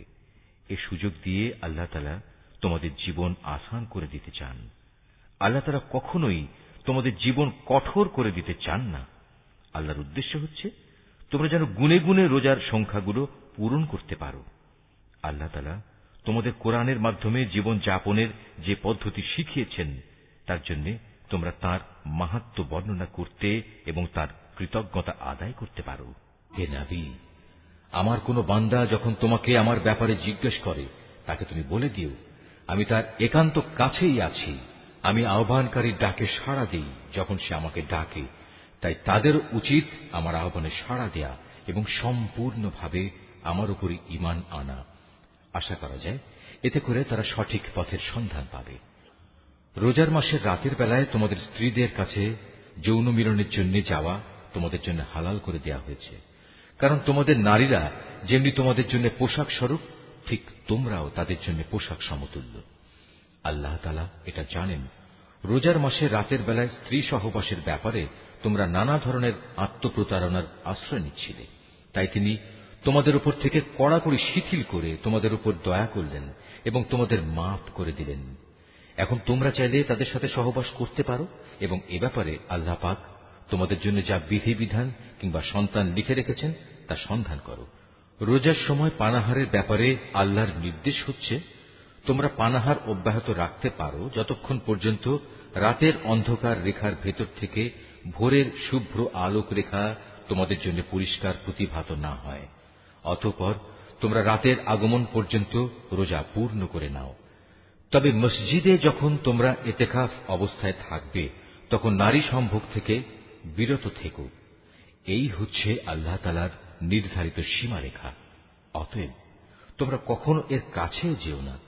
এভাবেই আল্লাহ তাআলা তাঁর যাবতীয় নিদর্শন মানুষদের জন্য বলে দিয়েছেন, যাতে করে তারা এ আলোকে আল্লাহ তাআলাকে ভয় করতে পারে। তোমরা একে অন্যের অর্থ সম্পদ অন্যায় অবৈধভাবে আত্মসাৎ করো না। আবার জেনে বুঝে অন্যায়ভাবে অন্যের সম্পদ ভোগ করার জন্য এর একাংশ বিচারকদের সামনে ঘুষ কিংবা উপঢৌকন হিসেবেও পেশ করো না। নবী, তারা তোমাকে নতুন চাঁদগুলো ও তাদের বাড়া কমা সম্পর্কে জিজ্ঞেস করবে। তুমি তাদের বলে দাও, মূলত এগুলো হচ্ছে মানব জাতির জন্য একটি স্থায়ী সময় নির্ঘণ্ট, যার মাধ্যমে মানুষরা দিন তারিখ সম্পর্কে জানতে পারে। তাছাড়া এর মাধ্যমে লোকেরা হজের সময়সূচিও জেনে নিতে পারে। এহরাম বাঁধার পর পেছন দরজা দিয়ে ঘরে প্রবেশ করার মাঝে কোনো সওয়াব নেই। আসল নেকি হচ্ছে কে আল্লাহ তাআলাকে ভয় করল তা দেখা। এখন থেকে ঘরে ঢোকার সময় সামনের দুয়ার দিয়েই তোমরা আসা যাওয়া করো। তোমরা একমাত্র আল্লাহ তাআলাকে ভয় করবে। আশা করা যায় তোমরা কামিয়াব হতে পারবে। তোমরা আল্লাহ তাআলার পথে সেসব লোকের সাথে লড়াই করো যারা তোমাদের সাথে লড়াই করে, কিন্তু কোনো অবস্থায় সীমা লঙ্ঘন করো না, কারণ আল্লাহ তাআলা কখনো সীমা লঙ্ঘনকারীদের পছন্দ করেন না। যেখানেই তোমরা তাদের পাও সেখানেই তোমরা তাদের হত্যা করো। যেসব স্থান থেকে তারা তোমাদের বহিষ্কার করে দিয়েছে তোমরাও তাদের সেসব স্থান থেকে বের করে দাও। জেনে রেখো, ফিতনা, ফাসাদ, দাঙ্গা হাঙ্গামা, নরহত্যার চাইতেও বড় অপরাধ তোমরা কাবা ঘরের পাশে কখনো তাদের সাথে যুদ্ধে লিপ্ত হও না, যতক্ষণ পর্যন্ত তারা সেখানে তোমাদের আক্রমণ না করে। তারা যদি তোমাদের সাথে যুদ্ধ করে তাহলে তোমরা তাদের সাথে যুদ্ধ করো। এভাবেই কাফেরদের শাস্তি দেয়া হয়। তবে তারা যদি যুদ্ধ বিগ্রহ থেকে ফিরে আসে তাহলে মনে রেখো, আল্লাহ তাআলা বড়ই ক্ষমাশীল ও দয়ার আধার। তোমরা তাদের সাথে লড়াই করতে থাকো যতক্ষণ না জমিন থেকে ফিতনা নির্মূল হয়ে যায় এবং আল্লাহর জমিনে আল্লাহর দেয়া জীবন ব্যবস্থা পূর্ণাঙ্গভাবে আল্লাহর জন্য নির্দিষ্ট হয়ে যায়। যদি তারা যুদ্ধ থেকে ফিরে আসে তবে তাদের সাথে আর কোনো বাড়াবাড়ি নয়। তবে হ্যাঁ, যারা নিজেরাই জালেম তাদের উপর এটা প্রযোজ্য নয়। একটি সম্মানিত মাসের বদলেই একটি সম্মানিত মাস আশা করা যাবে। প্রয়োজনে এ সম্মানিত মাস সমূহেও প্রতিশোধ ব্যবস্থা বৈধ হবে। এ সময়ে যদি কেউ তোমাদের উপর হস্ত প্রসারিত করে তাহলে তোমরাও তাদের উপর তেমনি হস্ত প্রসারিত করে জবাব দাও। তবে সর্বদাই আল্লাহকে ভয় করতে থাকো। মনে রেখো, যারা অপরাধ থেকে বেঁচে থাকে আল্লাহ তাআলা তাদের সাথে রয়েছেন। আল্লাহর পথে অর্থ সম্পদ ব্যয় করো। অর্থ সম্পদ আঁকড়ে ধরে নিজেদের হাতেই নিজেদের ধ্বংসের অতলে নিক্ষেপ করো না, এবং তোমরা অন্য মানুষদের সাথে দয়া অনুগ্রহ করো। নিশ্চয়ই আল্লাহ তাআলা অনুগ্রহকারী ব্যক্তিদের ভালোবাসেন। আল্লাহ তাআলার সন্তুষ্টির জন্য হজ ও উমরা সম্পন্ন করো। পথে যদি তোমাদের কোথাও আটকে দেয়া হয় তাহলে সে স্থানেই কোরবানির জন্য যা কিছু সহজভাবে হাতের কাছে পাওয়া যায় তা দিয়েই কোরবানি আদায় করে নাও। তবে কোরবানির পশু তার নির্দিষ্ট গন্তব্যস্থলে পৌঁছার আগ পর্যন্ত তোমরা তোমাদের মাথা মুন্ডন করো না। যদি তোমাদের মধ্যে কোনো ব্যক্তি অসুস্থ হয়ে পড়ে অথবা যদি তার মাথায় কোনো রোগ থাকে যে কারণে আগেই তার মাথা মুন্ডন করা প্রয়োজন হয়ে পড়ে, তাহলে সে যেন এর বিনিময়ে ফিদিয়া আদায় করে, এবং তা হচ্ছে কিছু রোজা রাখা অথবা অর্থ দান করা কিংবা কোরবানি আদায় করা। অতঃপর তোমরা যখন নিরাপদ হয়ে যাবে তখন তোমাদের কেউ যদি একসাথে হজ ও উমরা আদায় করতে চায়, তার উচিত তার সাধ্য অনুযায়ী কোরবানি আদায় করা। যদি কোরবানি করার মতো কোনো পশু সে না পায়, তাহলে সে যেন হজের সময়কালে 3টি এবং তোমরা যখন বাড়ি ফিরে আসবে তখন 7টি, সর্বমোট পূর্ণ 10টি রোজা রাখে। এই সুবিধাটুকু শুধু তাদের জন্য যাদের পরিবার পরিজন আল্লাহর ঘরের আশেপাশে বর্তমান নেই। তোমরা আল্লাহকেই ভয় করো, জেনে রেখো আল্লাহ তাআলা কঠোর আযাব প্রদানকারী বটে। হজের মাসসমূহ একান্ত সুপরিচিত। সে সময়গুলোর মধ্যে যে ব্যক্তি হজ আদায় করার মনস্থ করবে সে যেন জেনে রাখে হজের ভেতর কোনো যৌন সম্ভোগ নেই, নেই কোনো অশ্লীল গালিগালাজ বা ঝগড়াঝাটি। আর যত ভালো কাজই তোমরা করো আল্লাহ তাআলা অবশ্যই তা জানেন। হজের নিয়ত করলে এর জন্য তোমরা পাথেয় জোগাড় করে নেবে, যদিও আল্লাহর ভয়টাই হচ্ছে মানুষের সর্বোৎকৃষ্ট পাথেয়। অতএব হে বুদ্ধিমান মানুষরা, তোমরা আমাকেই ভয় করো। হজের এ সময়গুলোতে যদি তোমরা আল্লাহর অনুগ্রহ তালাশ করতে গিয়ে কোনো অর্থনৈতিক ফায়দা হাসিল করতে চাও, তাতে তোমাদের কোনোই দোষ নেই। অতঃপর তোমরা যখন আরাফাতের ময়দান থেকে ফিরে আসবে তখন মুজদালিফায় মাশআরে হারামের কাছে এসে আল্লাহকে স্মরণ করবে, ঠিক যেমনি করে আল্লাহ তাআলা তোমাদের তাকে ডাকার পথ বলে দিয়েছেন তেমনি করে তাকে স্মরণ করবে। ইতিপূর্বে তোমরা আসলেই পথভ্রষ্টদের দলে শামিল ছিলে। তারপর তোমরা সে স্থান থেকে ফিরে এসো যেখান থেকে অন্য হজ পালনকারী ব্যক্তিরা ফিরে আসে। নিজেদের ভুল ভ্রান্তির জন্য আল্লাহ তাআলার কাছে ক্ষমা প্রার্থনা করো। নিঃসন্দেহে আল্লাহ তাআলা গুনাহ খাতা মাফ করে দেন, তিনি বড়ই দয়ালু। যখন তোমরা তোমাদের হজের যাবতীয় আনুষ্ঠানিকতা শেষ করে নেবে তখন এখানে বসে আগের দিনে যেভাবে তোমরা তোমাদের পূর্বপুরুষদের গৌরবের কথা স্মরণ করতে, তেমনি করে বরং তার চেয়ে বেশি পরিমাণে এখন আল্লাহকে স্মরণ করো। মানুষদের ভেতর থেকে একদল লোক বলে, হে আমাদের মালিক, সব ভালো জিনিস তুমি আমাদের এই দুনিয়াতেই দিয়ে দাও।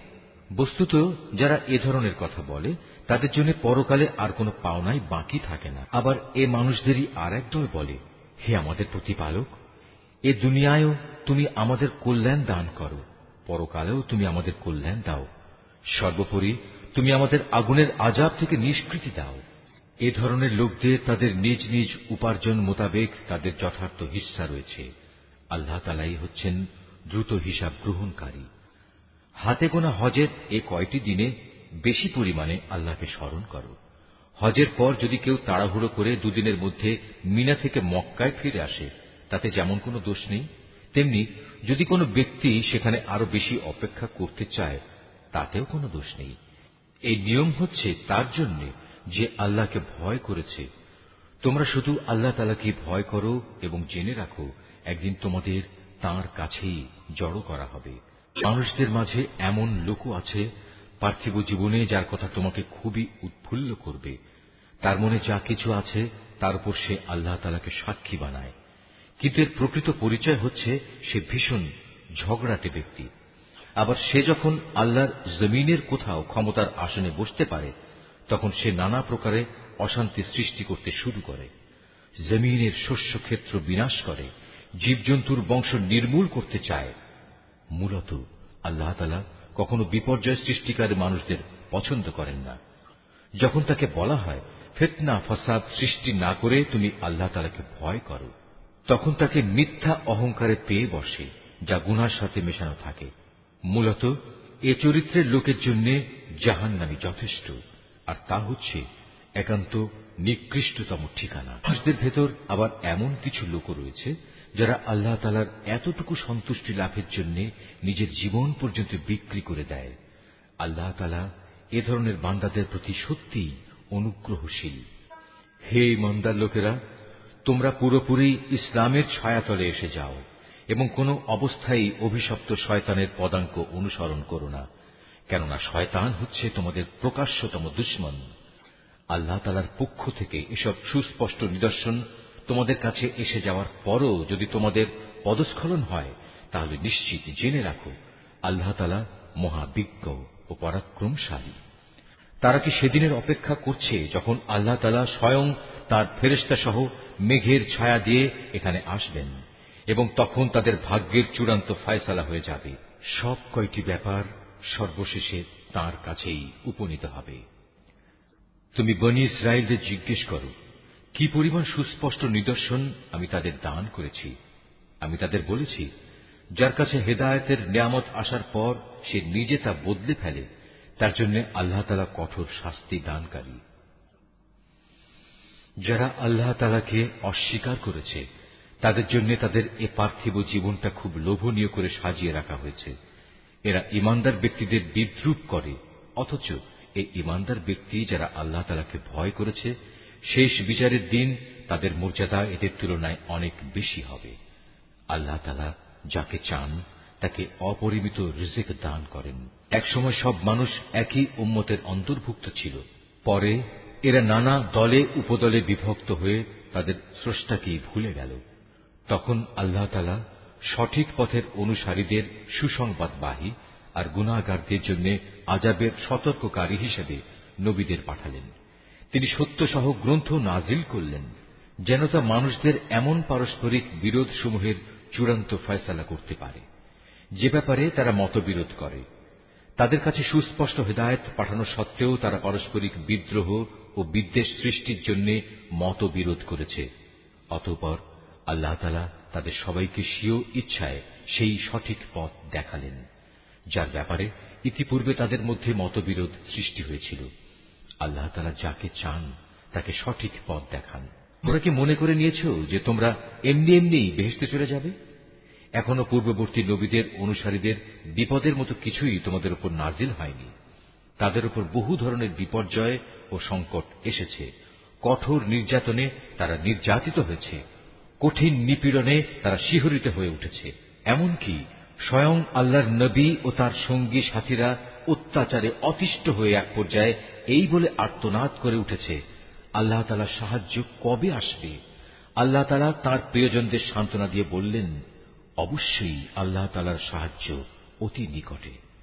তারা তোমার কাছে জানতে চাইবে তারা কি কি খাতে খরচ করবে। তুমি তাদের বলে দাও, যা কিছুই তোমরা তোমাদের পিতামাতার জন্য, আত্মীয় স্বজনদের জন্য, এতিম অসহায় মিসকিনদের জন্য এবং মুসাফিরের জন্য খরচ করবে, তাই আল্লাহ তাআলা গ্রহণ করবেন।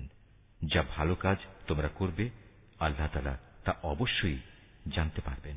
সত্য প্রতিষ্ঠা ও অসত্য নির্মূল করার জন্য যুদ্ধ তোমাদের উপর ফরজ করে দেয়া হয়েছে, আর এটাই তোমাদের ভালো লাগে না। কিন্তু তোমাদের জেনে রাখা উচিত, এমন কোন জিনিস তো থাকতে পারে যা তোমাদের ভালো লাগে না, অথচ তাই তোমাদের জন্য কল্যাণকর। আবার একইভাবে এমন কোন জিনিস যা তোমাদের খুবই ভালো লাগবে, কিন্তু পরিণামে তা হবে তোমাদের জন্য খুবই ক্ষতিকর। আল্লাহ তাআলাই সব চাইতে ভালো জানেন, তোমরা কিছুই জানো না।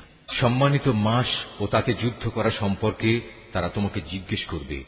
তুমি তাদের বলে দাও, এই মাসে যুদ্ধ বিগ্রহ করা অনেক বড় গুনার কথা, কিন্তু আল্লাহর কাছে এর চাইতে বড় গুনাহ হচ্ছে আল্লাহর পথ থেকে মানুষদের ফিরিয়ে রাখা, আল্লাহকে অস্বীকার করা, খানায়ে কাবার দিকে যাওয়ার পথ রোধ করা ও সেখানকার অধিবাসীদের সেখান থেকে বের করে দেয়া।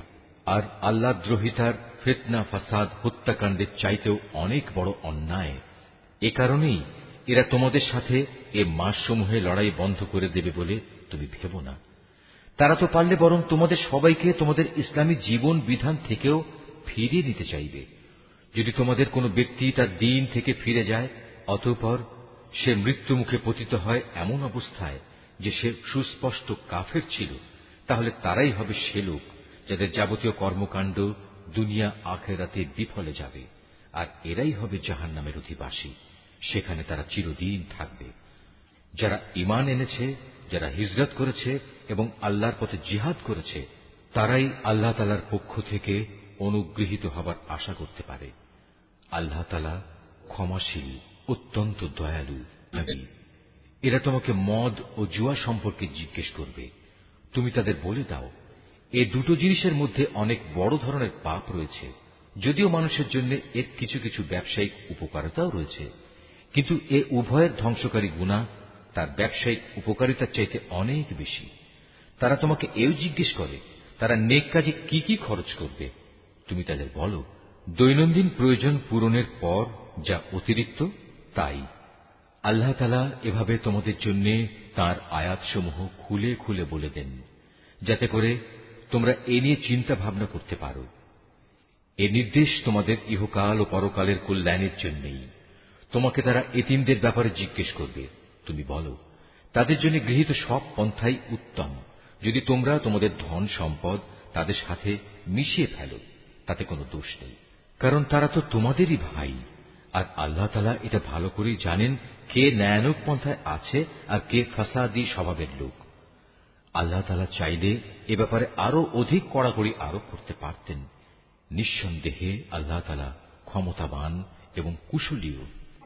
তোমরা কখনো কোনো মুশরিক নারী বিয়ে করো না, যতক্ষণ না তারা ঈমান আনে।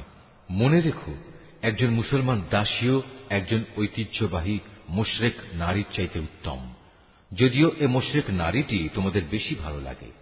হে মুসলিম মহিলারা, তোমরা কখনো কোনো মুশরিক পুরুষদের বিয়ে করো না, যতক্ষণ না তারা আল্লাহর উপর ঈমান আনে। কেননা একজন ঈমানদার দাসও একজন উঁচু খানদানের মুশরিক ব্যক্তির চাইতে ভালো, যদিও এ মুশরিক ব্যক্তিটি তোমাদের ভালো লাগে। আসলে এরা তোমাদের জাহান্নামের আগুনের দিকেই ডেকে নেবে। আর আল্লাহ তাআলা হামেশাই তার মুমিন বান্দাদের তার আদেশ বলে জান্নাত ও ক্ষমার দিকে আহ্বান জানান, এবং এজন্যে তিনি তার আয়াতসমূহ মানুষদের কাছে স্পষ্ট করে বর্ণনা করেন, যাতে করে তারা উপদেশ গ্রহণ করতে পারে। হে নবী, তারা তোমার কাছ থেকে মহিলাদের মাসিক ঋতুকাল ও এ সময়ে তাদের সাথে দৈহিক মিলন সম্পর্কে জানতে চাইবে। তুমি তাদের বলো, আসলে মহিলাদের এ সময়টা হচ্ছে একটি অপবিত্র ও কষ্টকর অবস্থা। কাজেই ঋতুস্রাবকালে তাদের সঙ্গ বর্জন করবে এবং তোমরা দৈহিক মিলনের জন্য তাদের কাছে যেও না, যতক্ষণ না তারা পুনরায় পবিত্র হয়। অতঃপর তারা যখন পুরো পাক সাফ হয়ে যায়, তখন তোমরা তাদের কাছে যাও। দৈহিক মিলনের যে পদ্ধতি আল্লাহ তাআলা শিখিয়ে দিয়েছেন সেভাবে যাবে।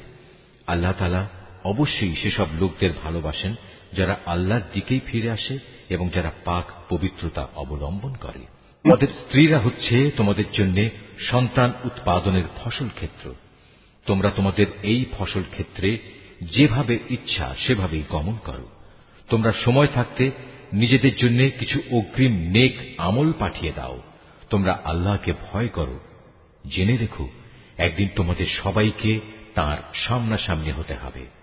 মোমেনদের তুমি পুরস্কারের সুসংবাদ দান করো। তোমরা তোমাদের এমন শপথের জন্য আল্লাহর নামকে কখনো ঢাল হিসাবে ব্যবহার করবে না, যার মাধ্যমে ভালো কাজ করা, আল্লাহ তাআলাকে ভয় করা এবং মানুষদের মাঝে শান্তি শৃঙ্খলা প্রতিষ্ঠা করার কাজ থেকে তোমরা দূরে থাকবে। কারণ আল্লাহ তাআলা তোমাদের সবকিছুই শোনেন এবং সব কথাই তিনি জানেন। আল্লাহ তাআলা তোমাদের নিরর্থক শপথের জন্য কখনো পাকড়াও করবেন না, তবে তিনি অবশ্যই সেসব শপথের ব্যাপারে তোমাদের জিজ্ঞাসাবাদ করবেন, যা তোমরা আন্তরিকভাবে সম্পন্ন করো। বস্তুত আল্লাহ তাআলা বড় ক্ষমাশীল ও ধৈর্যশীল। যেসব লোক নিজ স্ত্রীদের কাছে যাবে না বলে কসম করেছে, তাদের এ ব্যাপারে মনস্থির করার জন্য 4 মাসের অবকাশ রয়েছে। এ সময়ের ভেতর যদি তারা তাদের কসম থেকে ফিরে আসে, তাহলে জেনে রেখো আল্লাহ তাআলা ক্ষমাশীল ও দয়াবান। আর তারা যদি এ সময়ের ভেতর তালাক দেওয়ার সিদ্ধান্ত করে, তাহলে তারা যেন জেনে রাখে আল্লাহ তাআলা সব শোনেন, জানেন। তালাকপ্রাপ্তা মহিলারা যেন 3টি মাসিক ঋতু অথবা ঋতু থেকে পবিত্র থাকার 3টি মুদ্দত পর্যন্ত নিজেদের পুনরায় বিয়ের বন্ধন থেকে দূরে রাখে। তাদের গর্ভে আল্লাহ তাআলা যা কিছু সৃষ্টি করেছেন তা গোপন করা কোনো অবস্থায় তাদের পক্ষে ন্যায়সঙ্গত হবে না, যদি তারা আল্লাহর উপর এবং পরকালের উপর ঈমান আনে। এ সময়ের ভেতর তাদের ফিরিয়ে নেয়ার ব্যাপারে তাদের স্বামীরা অবশ্য বেশি অধিকারী, যদি তারা উভয়ে পরস্পর মিলেমিশে চলতে চায়। পুরুষদের উপর নারীদের যেমন ন্যায়ানুগ অধিকার রয়েছে, তেমনি রয়েছে নারীদের উপর পুরুষের অধিকার। পারিবারিক ভরণ পোষণের দায়িত্বের কারণে তাদের উপর পুরুষের মর্যাদা একমাত্রা বেশি রয়েছে। আল্লাহ তাআলা বিপুল ক্ষমতার মালিক, তিনি পরম কুশলী। তালাক 2 বার মাত্র উচ্চারণ করা যেতে পারে। তৃতীয়বারের আগেই হয় সম্মান মর্যাদার সাথে তাকে ফিরিয়ে আনতে হবে, অথবা সহৃদয়তার সাথে তাকে চলে যেতে দেবে। তোমাদের জন্য এটা কোনো অবস্থায় ন্যায়সঙ্গত নয় যে বিয়ের আগে যা কিছু তোমরা তাদের দিয়েছ তা তাদের থেকে ফিরিয়ে নেবে। তবে আল্লাহর নির্দিষ্ট সীমারেখার ভেতরে থেকে স্বামী স্ত্রী একত্রে জীবন কাটাতে পারবে না এমন আশঙ্কা যদি দেখা দেয়, তখন আলাদা হয়ে যাওয়াটাই উত্তম। এমন অবস্থায় যদি তোমাদের ভয় হয় যে এরা আল্লাহর বিধানের গণ্ডির ভেতর থাকতে পারবে না, তাহলে স্ত্রী যদি স্বামীকে কিছু বিনিময় দেয় এবং তা দিয়ে বিচ্ছেদ ঘটিয়ে নেয়, তাহলে তাদের উভয়ের উপর এটা কোনো দূষণীয় বিষয় হবে না। জেনে রাখো, এটা হচ্ছে আল্লাহর নির্ধারিত সীমারেখা, তা কখনো অতিক্রম করো না। আর যারা আল্লাহর দেয়া সীমারেখা লঙ্ঘন করে তারা হচ্ছে সুস্পষ্ট জালেম। যদি সে তাকে তালাক দিয়েই দেয়, তাহলে তারপর এ স্ত্রী তার জন্য আর বৈধ হবে না। হ্যাঁ, যদি তাকে অপর কোনো স্বামী বিয়ে করে এবং নিয়ম মাফিক তাকে তালাক দেয় এবং পরবর্তী পর্যায়ে তারা যদি সত্যি মনে করে তারা এখন স্বামী স্ত্রীর অধিকার সম্পর্কে আল্লাহর সীমারেখা মেনে চলতে পারবে, তাহলে পুনরায় বিয়ে বন্ধনে ফিরে আসাতে তাদের উপর কোনো দোষ নেই। এটা হচ্ছে আল্লাহর বেঁধে দেয়া সীমারেখা। যারা এ সম্পর্কে অবগত আছে, আল্লাহ তাআলা তাদের জন্য এই নির্দেশ সুস্পষ্ট করে পেশ করেন। যখন তোমরা স্ত্রীদের তালাক দাও এবং তারা যখন তাদের অপেক্ষার সময় ইদ্যত পূর্ণ করে নেয়, তখন হয় মর্যাদার সাথে তাদের ফিরিয়ে আনো, নতুবা ভালোভাবে তাদের বিদায় করে দাও। শুধু কষ্ট দেওয়ার উদ্দেশ্যে কখনো তাদের আটকে রেখো না। এতে তোমরা আল্লাহর নির্ধারিত সীমারেখাই লঙ্ঘন করবে। আর যে ব্যক্তি এমন কাজ করে সে প্রকারান্তরে নিজের উপরই জুলুম করে। সাবধান, আল্লাহর নির্দেশ সমূহকে কখনো হাসি তামাশার বস্তু মনে করো না। স্মরণ করো, তোমরা ছিলে অজ্ঞ। আল্লাহ তাআলা তোমাদের উপর হেদায়েতের বাণী পাঠিয়ে নিয়ামত দান করেছেন। শুধু তাই নয়, তিনি তোমাদের জন্য জ্ঞান ও যুক্তিপূর্ণ কিতাব নাজিল করেছেন, যা তোমাদের দৈনন্দিন জীবনের নিয়ম কানুন বাতলে দেয়। অতএব তোমরা আল্লাহকে ভয় করো এবং জেনে রাখো, তিনি তোমাদের যাবতীয় কাজকর্ম সম্পর্কে সম্পূর্ণ ওয়াকিবহাল রয়েছেন। যখন তোমরা তোমাদের স্ত্রীদের তালাক দিয়ে দাও, অতঃপর তালাক প্রাপ্ত স্ত্রীরাও তাদের নির্ধারিত অপেক্ষার সময় ইদ্যত পালন শেষ করে নেয়, তখন তোমরা তাদের পছন্দ মতো স্বামীদের সাথে বিয়ের ব্যাপারে বাধা দিও না। যদি তারা বিয়ের জন্য সম্মানজনকভাবে কোনো ঐক্যমত্যে পৌঁছে থাকে, তোমাদের ভেতর যারা আল্লাহ তাআলা ও পরকালীন জীবনের উপর বিশ্বাস স্থাপন করে তাদের এ আদেশই দেয়া হচ্ছে। মূলত এটা তোমাদের জন্য অধিক সম্মানের এবং অনেক পবিত্র কর্মধারা, কারণ আল্লাহ তাআলা জানেন তোমরা কিছুই জানো না। মায়েদের পুরো 2 বছরই সন্তানকে বুকের দুধ খাওয়ানো উচিত। এ নিয়ম তার জন্য যে চায় সন্তানের দুধ খাওয়ানো পুরো মাত্রায় আদায় করুক। সন্তানের পিতা দুধ খাওয়ানোর জন্য মায়েদের সম্মানজনক ভরণ পোষণ সুনিশ্চিত করবে। কোন ব্যক্তির উপর তার সাধ্যাতীত বোঝা চাপিয়ে দেওয়া যাবে না।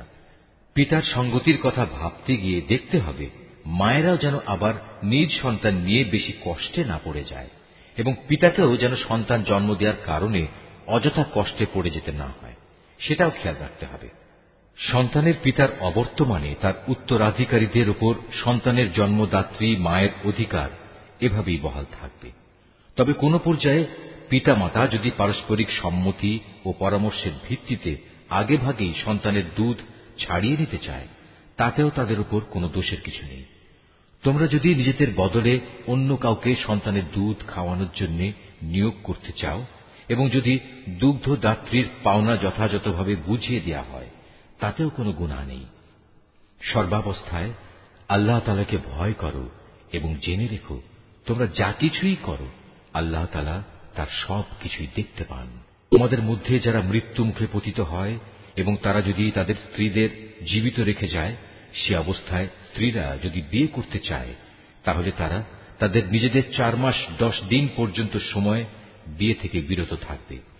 অপেক্ষার এ সময়টুকু যখন তারা পূরণ করে নেবে, তখন নিজেদের বিয়ের ব্যাপারে তারা ন্যায়ানুগ পন্থায় যা ইচ্ছা তাই করতে পারবে, এবং এ বিষয়টিতে তাদের উপর কোনো গুনাহ নেই। মূলত তোমরা যে যাই করো না কেন, আল্লাহ তাআলা সব কাজেরই খবর রাখেন। এমনকি সে অপেক্ষার সময় শেষ হওয়ার আগেও তোমরা কেউ যদি তাকে বিয়ে করার জন্য পয়গাম পাঠাও, কিংবা তেমন কোন ইচ্ছা যদি তোমরা নিজেদের মনের ভেতর লুকিয়েও রাখো, তাতেও তোমাদের উপর কোনো দোষ নেই, কেননা আল্লাহ তাআলা এটা ভালো করেই জানেন।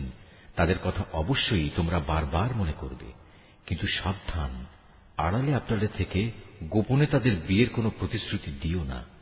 তাদের সাথে কখনো তোমাদের কথা বলতে হলে তা বলবে সম্মানজনক পন্থায়, আর ইদ্দত অপেক্ষার শরীয়ত সম্মত সময় শেষ হবার আগে কখনো তার সাথে বিয়ের সংকল্প করো না। জেনে রেখো, তোমাদের মনের সব ইচ্ছা অভিসন্ধির কথা কিন্তু আল্লাহ তাআলা ভালো করেই জানেন।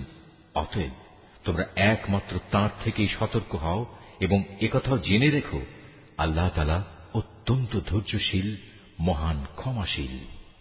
স্ত্রীদের শারীরিকভাবে স্পর্শ করা কিংবা তাদের জন্য মোহরের কোনো অঙ্ক নির্ধারণের আগেই যদি তোমরা তাদের তালাক দাও, তাতে শরীয়তের দৃষ্টিতে তোমাদের উপর কোনো গুনাহ নেই।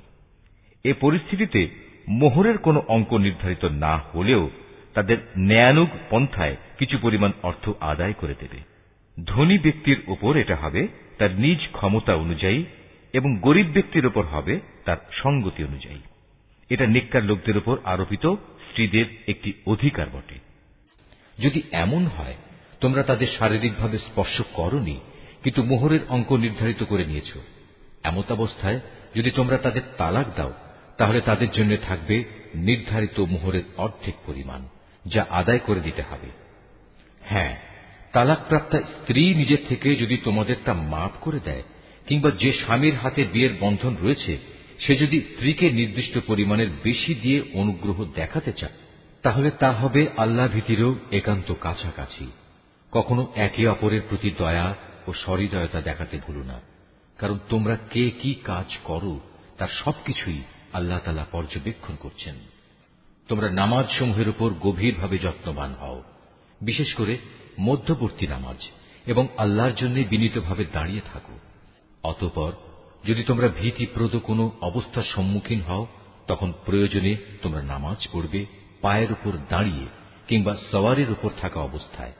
তারপর তোমরা যখন নিরাপদ হয়ে যাবে তখন আল্লাহ তাআলাকে স্মরণ করো, যেভাবে আল্লাহ তাআলা তাকে স্মরণ করার নিয়ম শিখিয়েছেন, যার কিছুই তোমরা ইতিপূর্বে জানতে না। তোমাদের মধ্যে থেকে যদি কেউ মৃত্যুমুখে পতিত হয় এবং সে বিধবা স্ত্রীদের রেখে যায়, তার উত্তরসূরিদের জন্য তার ওসিয়ত থাকবে যেন তারা 1 বছর পর্যন্ত তাদের স্ত্রীদের ব্যয়ভার বহন করে। কোনো অবস্থায় যেন তার ভিটে মাটি থেকে তাকে বের করে দেয়া না হয়। এই সময় পূরণ হবার আগে যদি তারা নিজেরাই বের হয়ে যায় এবং তারা নিজেদের ব্যাপারে কোনো ভিন্ন সিদ্ধান্ত করে কোনো সম্মানজনক ব্যবস্থা করে নেয়, তাহলে এজন্য তোমাদের উপর কোনো দোষ পড়বে না। আল্লাহ তাআলা সবার উপর শক্তিশালী, তিনি বিজ্ঞ কুশলীও। স্বামীদের উপর তালাকপ্রাপ্তা মহিলাদের জন্য ন্যায়সঙ্গত ভরণ পোষণের দায়িত্ব থাকবে। আল্লাহ তাআলাকে যারা ভয় করে, এটা তাদের উপর আরোপিত দায়িত্ব। এভাবেই আল্লাহ তাআলা তাঁর আয়াতগুলো তোমাদের জন্য সুস্পষ্ট করে বলে দিয়েছেন, যাতে করে তোমরা বুঝতে পারো। তুমি কি তাদের পরিণতি দেখোনি, যারা মৃত্যুর ভয়ে নিজেদের ভিটে মাটি ছেড়ে বেরিয়ে এসেছিল, অথচ তারা সংখ্যায় ছিল হাজার হাজার। তাদের এ কাপুরুষোচিত আচরণে রুষ্ট হয়ে আল্লাহ তাআলা তাদের বললেন, তোমরা নিপাত হয়ে যাও। অতঃপর একসময় তাদের বংশধররা সাহসিকতার সাথে জালেমের মোকাবেলা করল। আল্লাহ তাআলা তাদের পুনরায় সামাজিক ও রাজনৈতিক জীবন দান করলেন। আল্লাহ তাআলা এ ধরনের সাহসী মানুষদের উপর সর্বদাই অনুগ্রহশীল, কিন্তু মানুষদের অধিকাংশই এজন্য আল্লাহর কৃতজ্ঞতা আদায় করে না। হে মুসলমানরা, কাপুরুষতা না দেখিয়ে তোমরা আল্লাহর পথে লড়াই করো এবং একথা ভালো করে জেনে রাখো, আল্লাহ তাআলা যেমন সব শোনেন তেমনি তিনি সবকিছু জানেনও। তোমাদের মধ্যে থেকে কে এমন হবে যে আল্লাহকে উত্তম ঋণ দেবে? যে কেউই আল্লাহকে ঋণ দেবে সে যেন জেনে রাখে, আল্লাহ তাআলা ঋণের সে অঙ্ক তার জন্য বহু গুণ বাড়িয়ে দেবেন। আল্লাহ তাআলা কাউকে ধনী আবার কাউকে গরিব করে দেন, আর সবশেষে তোমাদের ধনী গরিব সবাইকে তো একদিন তাঁর কাছেই ফিরে যেতে হবে। তুমি কি বনী ইসরাইল দলের কতিপয় নেতা সম্পর্কে চিন্তা করনি, যখন তারা মুসার আগমনের পর তদানীন্তন নবীর কাছে বলেছিল, আমাদের জন্য একজন বাদশা ঠিক করে দাও, যেন তার সাথে আমরা আল্লাহর পথে লড়াই করতে পারি। আল্লাহর সে নবী তাদের বলল, তোমাদের অবস্থা আগের লোকদের মধ্যে এমন হবে না তো যে আল্লাহ তাআলা তোমাদের লড়াইয়ের আদেশ দেবেন এবং তোমরা লড়াই করবে না? তারা বলল, আমরা কেন আল্লাহর পথে লড়ব না, বিশেষ করে যখন আমাদের নিজেদের বাড়ি ঘর থেকে আমাদের বের করে দেওয়া হয়েছে, আমাদের ছেলে মেয়েদেরও বের করে দেওয়া হয়েছে। অতঃপর যখন সত্যি সত্যি তাদের আল্লাহর পক্ষ থেকে যুদ্ধের আদেশ দেয়া হল, তখন কতিপয় সাহসী বান্দা ছাড়া তাদের অধিকাংশই ময়দান ছেড়ে পালিয়ে গেছে। আসলে আল্লাহ তাআলা জালেমদের ভালো করেই জানেন। তাদের নবী তাদের বলল, আল্লাহ তাআলা তালুতকে তোমাদের উপর বাদশা নিযুক্ত করে পাঠিয়েছেন। একথা শুনে তারা বলল, তার কি অধিকার আছে যে আমাদের উপর রাজত্ব করার? বাদশাহীর অধিকার বরং তার চাইতে আমাদেরই বেশি রয়েছে। তাছাড়া অর্থ প্রাচুর্যও তো তার বেশি নেই। আল্লাহর নবী বলল, শাসন ক্ষমতার জন্য আল্লাহ তাআলা তাকেই বাছাই করেছেন এবং এ কাজের জন্য তার শারীরিক যোগ্যতা ও জ্ঞান প্রতিভা আল্লাহ তাআলা বাড়িয়ে দিয়েছেন। আসলে আল্লাহ তাআলা যাকে চান তাকেই তার রাজ ক্ষমতা দান করে থাকেন। তার ভান্ডার অনেক প্রশস্ত। আল্লাহ তাআলা যাকে চান তাকেই রাজত্ব দেন। আল্লাহ তাআলা প্রাচুর্যময় ও মহাবিজ্ঞ। তাদের নবী তাদের আরো বলল, আল্লাহ তাআলা যাকে পাঠাচ্ছেন তার বাদশাহীর অবশ্যই একটা চিহ্ন থাকবে এবং তা হচ্ছে সে তোমাদের সামনে হারানো সিন্দুকটি এনে হাজির করবে। এতে তোমাদের জন্য আল্লাহর পক্ষ থেকে সান্ত্বনা ও প্রশান্তির বিষয় থাকবে। তাছাড়া এ অমূল্য সিন্দুকে মুসা ও হারুনের পরিবার পরিজনের কিছু রেখে যাওয়া জিনিসপত্রও থাকবে। আল্লাহ তাআলার নির্দেশে তার ফেরেশতারা এই সিন্দুক তোমাদের জন্য বহন করে আনবে। যদি তোমরা বিশ্বাস স্থাপন করো তাহলে তোমরা দেখবে এ সব কিছুতে তোমাদের জন্য এক ধরনের নিদর্শন রয়েছে। তো পেয়ে তালুত নিজ বাহিনী নিয়ে যখন এগিয়ে গেল, তখন সে তার লোকদের বলল, আল্লাহ তাআলা একটি নদীর পানি দিয়ে তোমাদের পরীক্ষা করবেন। যদি তোমাদের মধ্যে কেউ এর পানি পান করে তাহলে সে আর আমার দলভুক্ত থাকবে না, আর যে ব্যক্তি তা খাবে না সে অবশ্যই আমার দলভুক্ত থাকবে। তবে কেউ যদি তার হাত দিয়ে সামান্য এক আঁজলা পানি খেয়ে নেয় তা ভিন্ন কথা। অতঃপর সেখানে গিয়ে হাতে গোনা কয়েকজন লোক ছাড়া আর সবাই তৃপ্তি ভরে পানি পান করল। এ কয়জন লোক যারা তার কথায় তার সাথে ঈমান এনেছিল। তারা এবং তালুত যখন নদী পার হয়ে এগিয়ে গেল, তখন তারা নিজেদের দীনতা দেখে বলে উঠল, হে আল্লাহ, আজ জালুত এবং তার বিশাল বাহিনীর মোকাবেলা করার শক্তি আমাদের নেই। এ সময় তাদেরই সাথী বন্ধুরা যারা জানত তাদের আল্লাহর সামনে হাজির হতে হবে, তারা বলল, ইতিহাসে এমন অনেকবারই দেখা গেছে আল্লাহর সাহায্য নিয়ে একটি ক্ষুদ্র দলও বিশাল সেনাবাহিনীর উপর জয়ী হয়েছে। কেননা আল্লাহ তাআলা ধৈর্যশীলদের সাথেই থাকেন। তারপর যখন সে তার সৈন্য নিয়ে মোকাবেলা করার জন্য দাঁড়াল, তখন তারা আল্লাহর কাছে সাহায্য চেয়ে বলল, হে আমাদের মালিক, তুমি আমাদের সবরের তৌফিক দান করো। দুশমনের মোকাবেলায় আমাদের কদম অটল রাখো এবং অবিশ্বাসী কাফেরদের মোকাবেলায় তুমি আমাদের সাহায্য করো। লড়াইয়ের ময়দানে তারা তাদের পর্যুদস্ত লাঞ্ছিত করে দিল এবং দাউদ আল্লাহর সাহায্য নিয়ে জালুতকে হত্যা করল। আল্লাহ তাআলা তাকে দুনিয়ার রাজত্ব দান করলেন এবং তাকে রাজ ক্ষমতা চালানোর কৌশল শিক্ষা দিলেন। আল্লাহ তাআলা তাকে নিজ ইচ্ছা মতো আরো বহু বিষয়ে জ্ঞান দান করলেন। আসলে আল্লাহ তাআলা যদি যুগে যুগে একদল লোককে দিয়ে আর একদল লোককে শায়েস্তা না করতেন তাহলে এই ভূখণ্ড ফিতনা ফাসাদে ভরে যেত, কিন্তু আল্লাহ তাআলা তা চাননি। কেননা আল্লাহ তাআলা এ সৃষ্টিকুলের উপর বড়ই অনুগ্রহশীল। এ কিতাবে বর্ণিত এ সব ঘটনা হচ্ছে আল্লাহর এক একটা নিদর্শন মাত্র, যা যথাযথভাবে আমি তোমাকে শুনিয়েছি। এর কোন ঘটনাই তো তুমি জানতে না। তুমি অবশ্যই আমার পাঠানো নবী রসুলদের একজন। যে নবী রসুলরা রয়েছে এদের কাউকে কারো উপর আমি বেশি মর্যাদা দান করেছি। এদের মধ্যে এমনও কেউ ছিল যাদের সাথে আল্লাহ তাআলা কথা বলেছেন এবং এর মাধ্যমে কারো মর্যাদা তিনি বাড়িয়ে দিয়েছেন। আমি মরিয়মের ছেলে ঈসাকে কতিপয় উজ্জ্বল নিদর্শন দিয়েছিলাম। অতঃপর পবিত্র রূহের মাধ্যমে তাকে আমি সাহায্য করেছি। আল্লাহ তাআলা চাইলে তাদের আগমনের পর যাদের কাছে এসব উজ্জ্বল নিদর্শন এসেছে তারা কখনো মারামারিতে লিপ্ত হতো না, কিন্তু রসুলদের পর তারা দলে উপদলে বিভক্ত হয়ে গেল। অতঃপর তাদের মধ্যে কিছু লোক ঈমান আনল আবার তাদের কিছু লোক আল্লাহ তাআলা ও তার নবীকে অস্বীকার করল, অথচ আল্লাহ পাক চাইলে এরা কেউই যুদ্ধ বিগ্রহে লিপ্ত হতো না, কিন্তু আল্লাহ তাআলা যা চান তাই করেন। হে ঈমানদাররা, তোমরা যারা ঈমান এনেছ, আমার দেয়া ধন সম্পদ থেকে আমার পথে ব্যয় করো সেদিনটি আসার আগে, যেদিন কোনো বেচাকেনা চলবে না, কোন রকম বন্ধুত্ব ভালোবাসাও কাজে আসবে না, না সেদিন কারো কাছ থেকে কোনো সুপারিশ গ্রহণ করা হবে। মূলত এদিনের অস্বীকারীরাই হচ্ছে জালেম। মহান আল্লাহ তাআলা, তিনি ছাড়া দ্বিতীয় কোনো ইলাহ নেই। তিনি চিরঞ্জীব, তিনি অনাদি সত্তা। ঘুম তো দূরের কথা, সামান্য তন্দ্রাও তাকে আচ্ছন্ন করে না। আসমান সমূহ ও জমিনে যা কিছু আছে তার সবকিছুরই একচ্ছত্র মালিকানা তাঁর। কে এমন আছে যে তার দরবারে বিনা অনুমতিতে সুপারিশ করবে?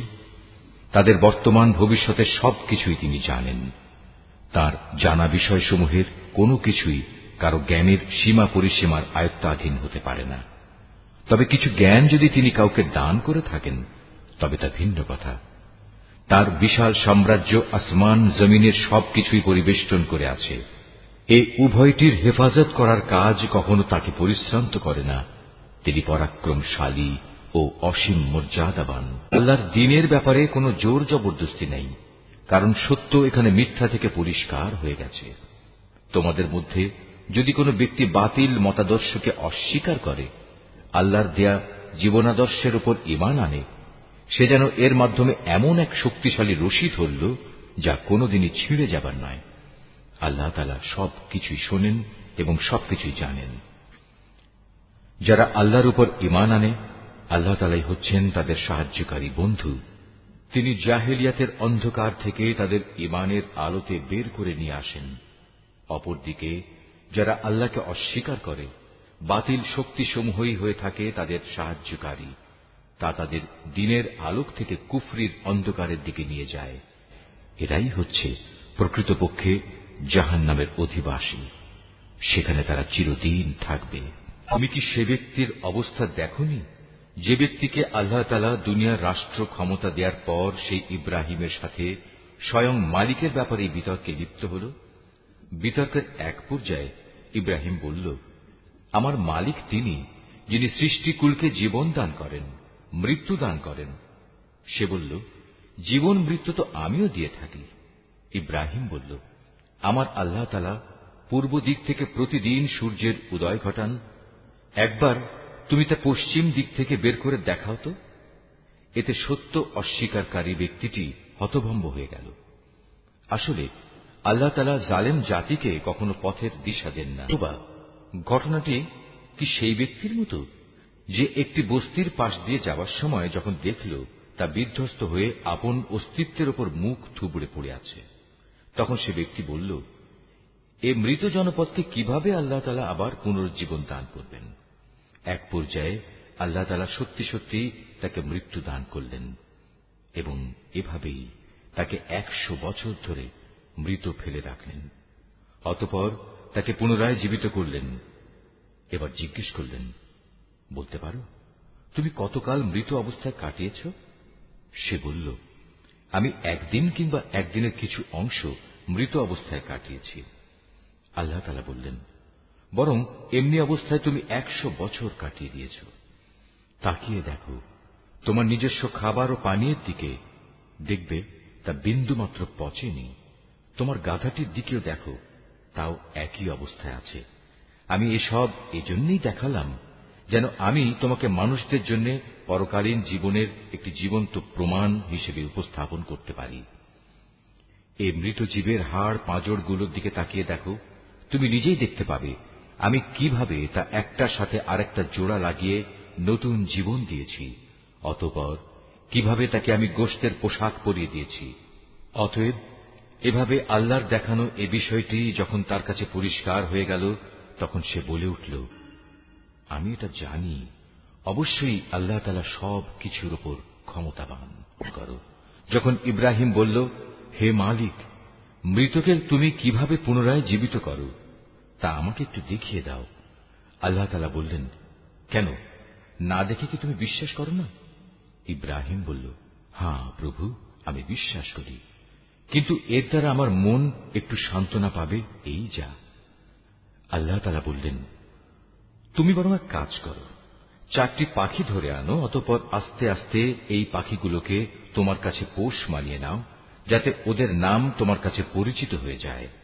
তারপর তাদের শরীর কেটে কয়েক টুকরায় ভাগ করো, তাদের কাটা এক একটি টুকরো এক একটি পাহাড়ের উপর রেখে এসো, অতঃপর ওদের সবার নাম ধরে তুমি ডাকো।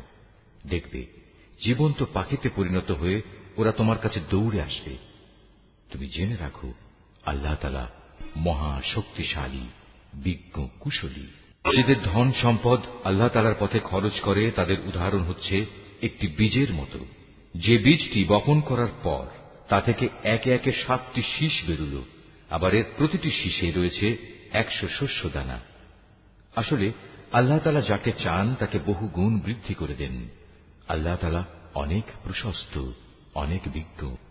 যারা আল্লাহ তাআলার পথে নিজেদের ধন সম্পদ ব্যয় করে এবং ব্যয় করে তা প্রচার করে বেড়ায় না, খোঁটা দেয় না এবং কষ্টও দেয় না, এজন্য তাদের মালিকদের কাছে তাদের জন্য পুরস্কার সংরক্ষিত রয়েছে। শেষ বিচারের দিন এদের কোনো ভয় নেই, তাদের সেদিন দুশ্চিন্তাগ্রস্ত হতে হবে না। একটুখানি সুন্দর কথা বলা এবং উদারতা দেখিয়ে ক্ষমা করে দেয়া সেই দানের চাইতে অনেক ভালো, যে দানের পরিণামে কষ্টই আসে। আল্লাহ তাআলা কারোরই মুখাপেক্ষী নন, তিনি পরম ধৈর্যশীল বটে। হে ঈমানদার বান্দারা, তোমরা উপকারের খোঁটা দিয়ে এবং অনুগৃহীত ব্যক্তিকে কষ্ট দিয়ে তোমাদের দান সদকা বরবাদ করে দিও না, ঠিক সেই হতভাগ্য ব্যক্তির মতো যে শুধু লোক দেখানোর উদ্দেশ্যে দান করে, সে আল্লাহ তাআলা ও পরকালের উপর বিশ্বাস করে না। তার দানের উদাহরণ হচ্ছে যেন একটি মসৃণ শিলাখণ্ডের উপর কিছু মাটির আবরণ পড়ল, সেখানে মুষলধারে বৃষ্টিপাত হল, অতঃপর তা পাথরটিকে শক্ত করে রেখে গেল। দান খয়রাত করে তারা যা কিছু অর্জন করল তা দিয়ে তারা কিছুই করতে পারল না। আর যারা আল্লাহকে বিশ্বাস করে না, আল্লাহ তাআলা তাদের কখনো সঠিক পথ দেখান না। অপরদিকে যারা আল্লাহ তাআলার সন্তুষ্টির জন্য এবং নিজেদের মানসিক অবস্থা আল্লাহর পথে সুদৃঢ় রাখার জন্য নিজেদের ধন সম্পদ ব্যয় করে, তাদের উদাহরণ হচ্ছে যেন তা কোনো উঁচু পাহাড়ের উপত্যকায় একটি সুসজ্জিত ফসলের বাগান। যদি সেখানে প্রবল বৃষ্টিপাত হয় তাহলে ফসলের পরিমাণ দ্বিগুণ হয়, আর প্রবল বৃষ্টিপাত না হলেও বৃষ্টির শিশির বিন্দুগুলোই ফসলের জন্য যথেষ্ট হয়। আল্লাহ তাআলা ভালো করে পর্যবেক্ষণ করেন তোমরা কে কি কাজ করো। তোমাদের কেউ কি চাইবে যে তার কাছে ফলে ফুলে সুশোভিত একটি বাগান থাকুক, যাতে খেজুর ও আঙুর সহ বিভিন্ন ধরনের ফলমূল থাকবে, তার তলদেশ দিয়ে আবার প্রবহমান থাকবে কতিপয় ঝর্ণাধারা, আর এর ফল ভোগ করার আগেই বাগানের মালিক বয়সের ভারে নুয়ে পড়বে এবং তার কিছু দুর্বল সন্তান থাকবে। এই অবস্থায় হঠাৎ করে এক আগুনে বাতাস এসে তার সব স্বপ্ন জ্বালিয়ে দিয়ে যাবে। এভাবেই আল্লাহ তাআলা তার নিদর্শনগুলো তোমাদের কাছে সুস্পষ্টভাবে বর্ণনা করেন, যাতে তোমরা আল্লাহ তাআলার এসব কথার উপর চিন্তা গবেষণা করতে পারো। হে ঈমানদার লোকেরা, তোমরা নিজেরা যা অর্জন করেছ সে পবিত্র সম্পদ এবং যা আমি জমিনের ভেতর থেকে তোমাদের জন্য বের করে এনেছি তার থেকে একটি উৎকৃষ্ট অংশ আল্লাহর পথে ব্যয় করো। আল্লাহর জন্য এমন নিকৃষ্টতম জিনিসগুলো বেছে রেখে তার থেকে ব্যয় করো না, যা অন্যরা তোমাদের দিলে তোমরা তা গ্রহণ করবে না। অবশ্য যা কিছু তোমরা অনিচ্ছাকৃতভাবে গ্রহণ করো তা আলাদা। তোমরা জেনে রেখো, আল্লাহ তাআলা তোমাদের দানের মুখাপেক্ষী নন, সব প্রশংসার মালিক তো তিনিই। শয়তান সব সময় তোমাদের অভাব অনটনের ভয় দেখাবে এবং সে নানাবিধ অশ্লীল কর্মকাণ্ডের আদেশ দেবে। আর আল্লাহ তাআলা তোমাদের তাঁর কাছ থেকে অসীম বরকত ও ক্ষমার প্রতিশ্রুতি দিচ্ছেন এবং সেদিকেই তিনি তোমাদের ডাকছেন। আল্লাহ তাআলা প্রাচুর্যময় ও সম্যক অবগত। আল্লাহ তাআলা যাকে চান তাকে একান্তভাবে তাঁর পক্ষ থেকে বিশেষ জ্ঞান দান করেন। আর যে ব্যক্তিকে আল্লাহ তাআলার সেই বিশেষ জ্ঞান দেওয়া হল, সে যেন মনে করে তাকে প্রচুর কল্যাণ দান করা হয়েছে। আর প্রজ্ঞা সম্পন্ন ব্যক্তি ছাড়া আল্লাহর এসব কথা থেকে অন্য কেউ কোন শিক্ষায় গ্রহণ করতে পারে না। তোমরা যা কিছু খরচ করো আর যা কিছু খরচ করার জন্য মানত করো, আল্লাহ তাআলা অবশ্যই তা ভালো করেই জানেন। জালেমদের আসলেই কোন সাহায্যকারী নেই। আল্লাহ তাআলা সন্তুষ্টির জন্য তোমরা যা কিছু দান করো তা যদি প্রকাশ্যভাবে মানুষদের সামনে করো তা ভালো কথা, তাতে কোনো দোষ নেই। তবে যদি তোমরা তা মানুষদের কাছে গোপন রাখো এবং চুপে চুপে অসহায়দের দিয়ে দাও, তা হবে তোমাদের জন্য উত্তম। এ দানের কারণে আল্লাহ তাআলা তোমাদের বহুবিধ গুনাহ খাতা মুছে দেবেন। আর তোমরা যাই করো না কেন, আল্লাহ তাআলা সবকিছু সম্পর্কে ওয়াকিবহাল রয়েছেন। যারা তোমার কথা শোনে না, তাদের হেদায়েতের দায়িত্ব তোমার উপর নয়, তবে আল্লাহ তাআলা যাকে চান তাকেই সঠিক পথ দেখান। তোমরা যা দান সদকা করো এটা তোমাদের জন্য কল্যাণকর, কারণ তোমরা তো এজন্যই খরচ করো যেন আল্লাহর সন্তুষ্টি অর্জন করতে পারো। তোমরা আজ যা কিছু দান করবে, আগামীকাল তার পুরোপুরি পুরস্কার তোমাদের আদায় করে দেয়া হবে। সেদিন তোমাদের উপর কোন রকম জুলুম করা হবে না। দান সদকা তো তোমাদের মাঝে এমন কিছু গরিব মানুষের জন্য যারা আল্লাহর পথে এমন ভাবে ব্যাপৃত, যারা নিজেদের জন্য জমিনের বুকে চেষ্টা সাধনা করতে পারে না। আত্মসম্মান বোধের কারণে কিছু চায় না বলে অজ্ঞ মূর্খ লোকেরা এদের মনে করে এরা বুঝি সচ্ছল, কিন্তু তুমি এদের বাহ্যিক চেহারা দেখেই এদের সঠিক অবস্থা বুঝে নিতে পারো। এরা মানুষদের কাছ থেকে কাকুতি মিনতি করে ভিক্ষা করতে পারে না। তোমরা যা কিছুই খরচ করবে, আল্লাহ তাআলা তার যথার্থ বিনিময় দেবেন, কারণ তিনি সবকিছুই দেখেন। যারা দিনরাত প্রকাশ্যে ও সঙ্গোপনে নিজেদের মাল সম্পদ ব্যয় করে, তাদের মালিকের দরবারে তাদের এ দানের প্রতিফল সুরক্ষিত রয়েছে। তাদের উপর কোন রকম ভয়ভীতি থাকবে না, তারা চিন্তিতও হবে না। যারা সুদ খায় তারা মাথা উঁচু করে দাঁড়াতে পারবে না, দাঁড়ালেও তার দাঁড়ানো হবে সে ব্যক্তির মতো যাকে শয়তান নিজস্ব পরশ দিয়ে দুনিয়ার লোভ লালসায় মোহাচ্ছন্ন করে রেখেছে। এটা এই কারণে যেহেতু এরা বলে ব্যবসা বাণিজ্য তো সুদের মতোই একটা কারবারের নাম, অথচ আল্লাহ তাআলা ব্যবসা হালাল করেছেন এবং সুদকে হারাম করেছেন। তাই তোমাদের যার যার কাছে তার মালিকের পক্ষ থেকে সুদ সংক্রান্ত এই উপদেশ পৌঁছেছে, সে অতঃপর সুদের কারবার থেকে বিরত থাকবে। আগে এ আদেশ আসা পর্যন্ত যে সুদ সে খেয়েছে তা তো তার জন্য অতিবাহিত হয়েই গেছে। তার ব্যাপার একান্তই আল্লাহ তাআলার সিদ্ধান্তের উপর। কিন্তু এরপর যে ব্যক্তি আবার সুদী কারবারে ফিরে আসবে, তারা অবশ্যই জাহান্নামের অধিবাসী হবে, সেখানে তারা চিরদিন থাকবে। আল্লাহ তাআলা সুদ নিশ্চিহ্ন করেন, অপরদিকে দান সৎকার পবিত্র কাজকে তিনি উত্তরোত্তর বৃদ্ধি করেন। আল্লাহ তাআলা তার নিয়ামতের প্রতি অকৃতজ্ঞ পাপিষ্ঠ ব্যক্তিদের কখনো পছন্দ করেন না।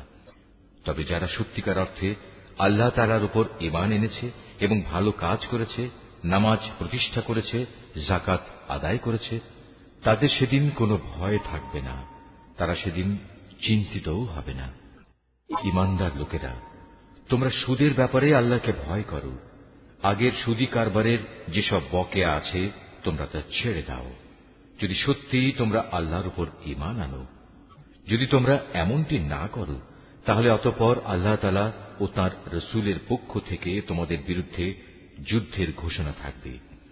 আর যদি এখনো তোমরা আল্লাহর দিকে ফিরে আসো, তাহলে তোমরা তোমাদের মূলধন ফিরে পাবার অধিকারী হবে। সুদী কারবার দ্বারা অন্যের উপর জুলুম করো না, তোমাদের উপরও অতঃপর সুদের জুলুম করা হবে না।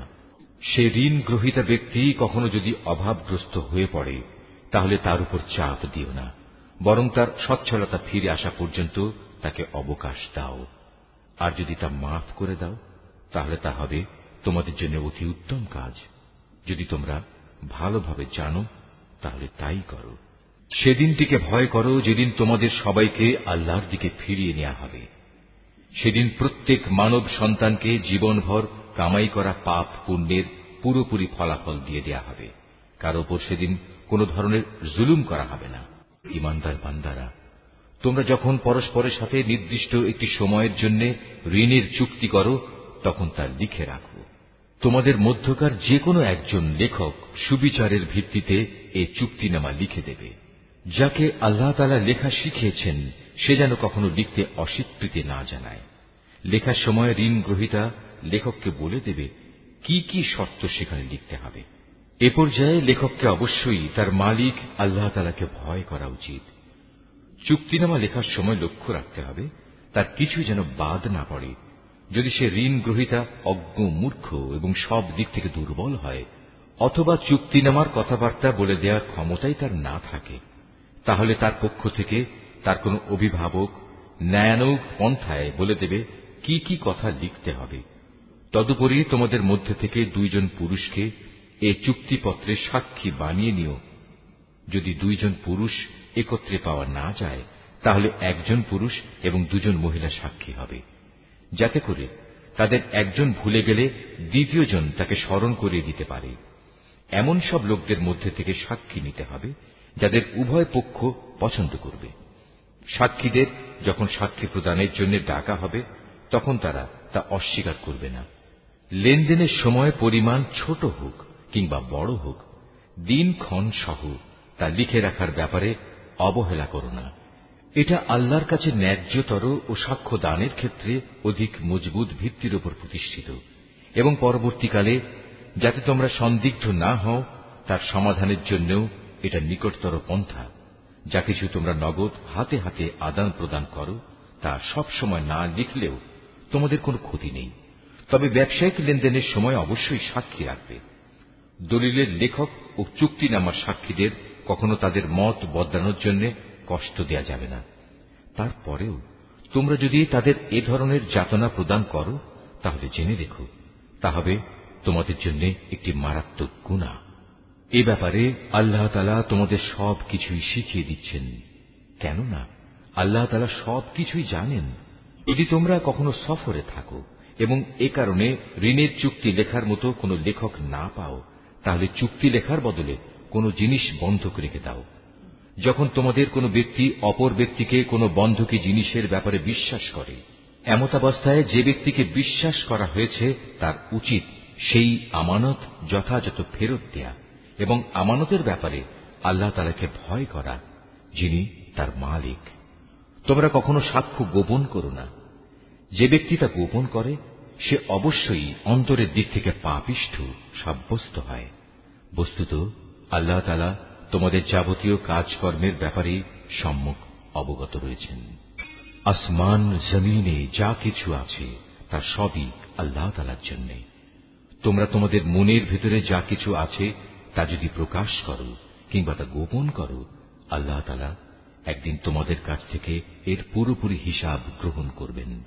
এরপর তিনি যাকে ইচ্ছা তাকে মাফ করে দেবেন, আবার যাকে ইচ্ছা তাকে তিনি শাস্তি দেবেন। আল্লাহ তাআলা সব কিছুর উপর ক্ষমতাবান। আল্লাহর রসুল সে বিষয়ের উপর ঈমান এনেছে যা তার উপর তার মালিকের পক্ষ থেকে নাযিল করা হয়েছে, আর যারা সে রসুলের উপর বিশ্বাস স্থাপন করেছে তারাও সে একই বিষয়ের উপর ঈমান এনেছে। এরা সবাই ঈমান এনেছে আল্লাহর উপর, তার ফেরেশতাদের উপর, তার কিতাব সমূহের উপর, তার রসুলদের উপর। তারা বলে, আমরা তার পাঠানো নবী রসুলদের কারো মাঝে কোন রকম পার্থক্য করি না।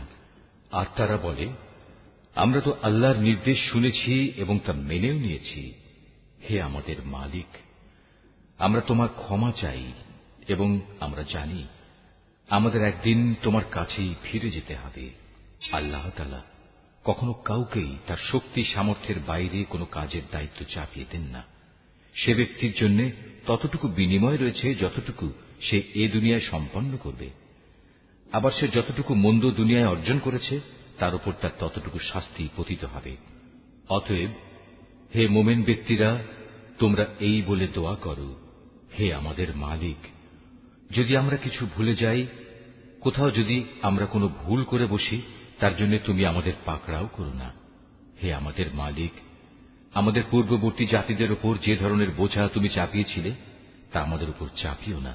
হে আমাদের মালিক, যে বোঝা বইবার সামর্থ্য আমাদের নেই তা তুমি আমাদের উপর চাপিয়ে দিও না। তুমি আমাদের উপর মেহেরবানি করো, তুমি আমাদের মাফ করে দাও। আমাদের উপর তুমি দয়া করো। তুমি আমাদের একমাত্র আশ্রয়দাতা বন্ধু। অতএব কাফেরদের মোকাবেলায় তুমি আমাদের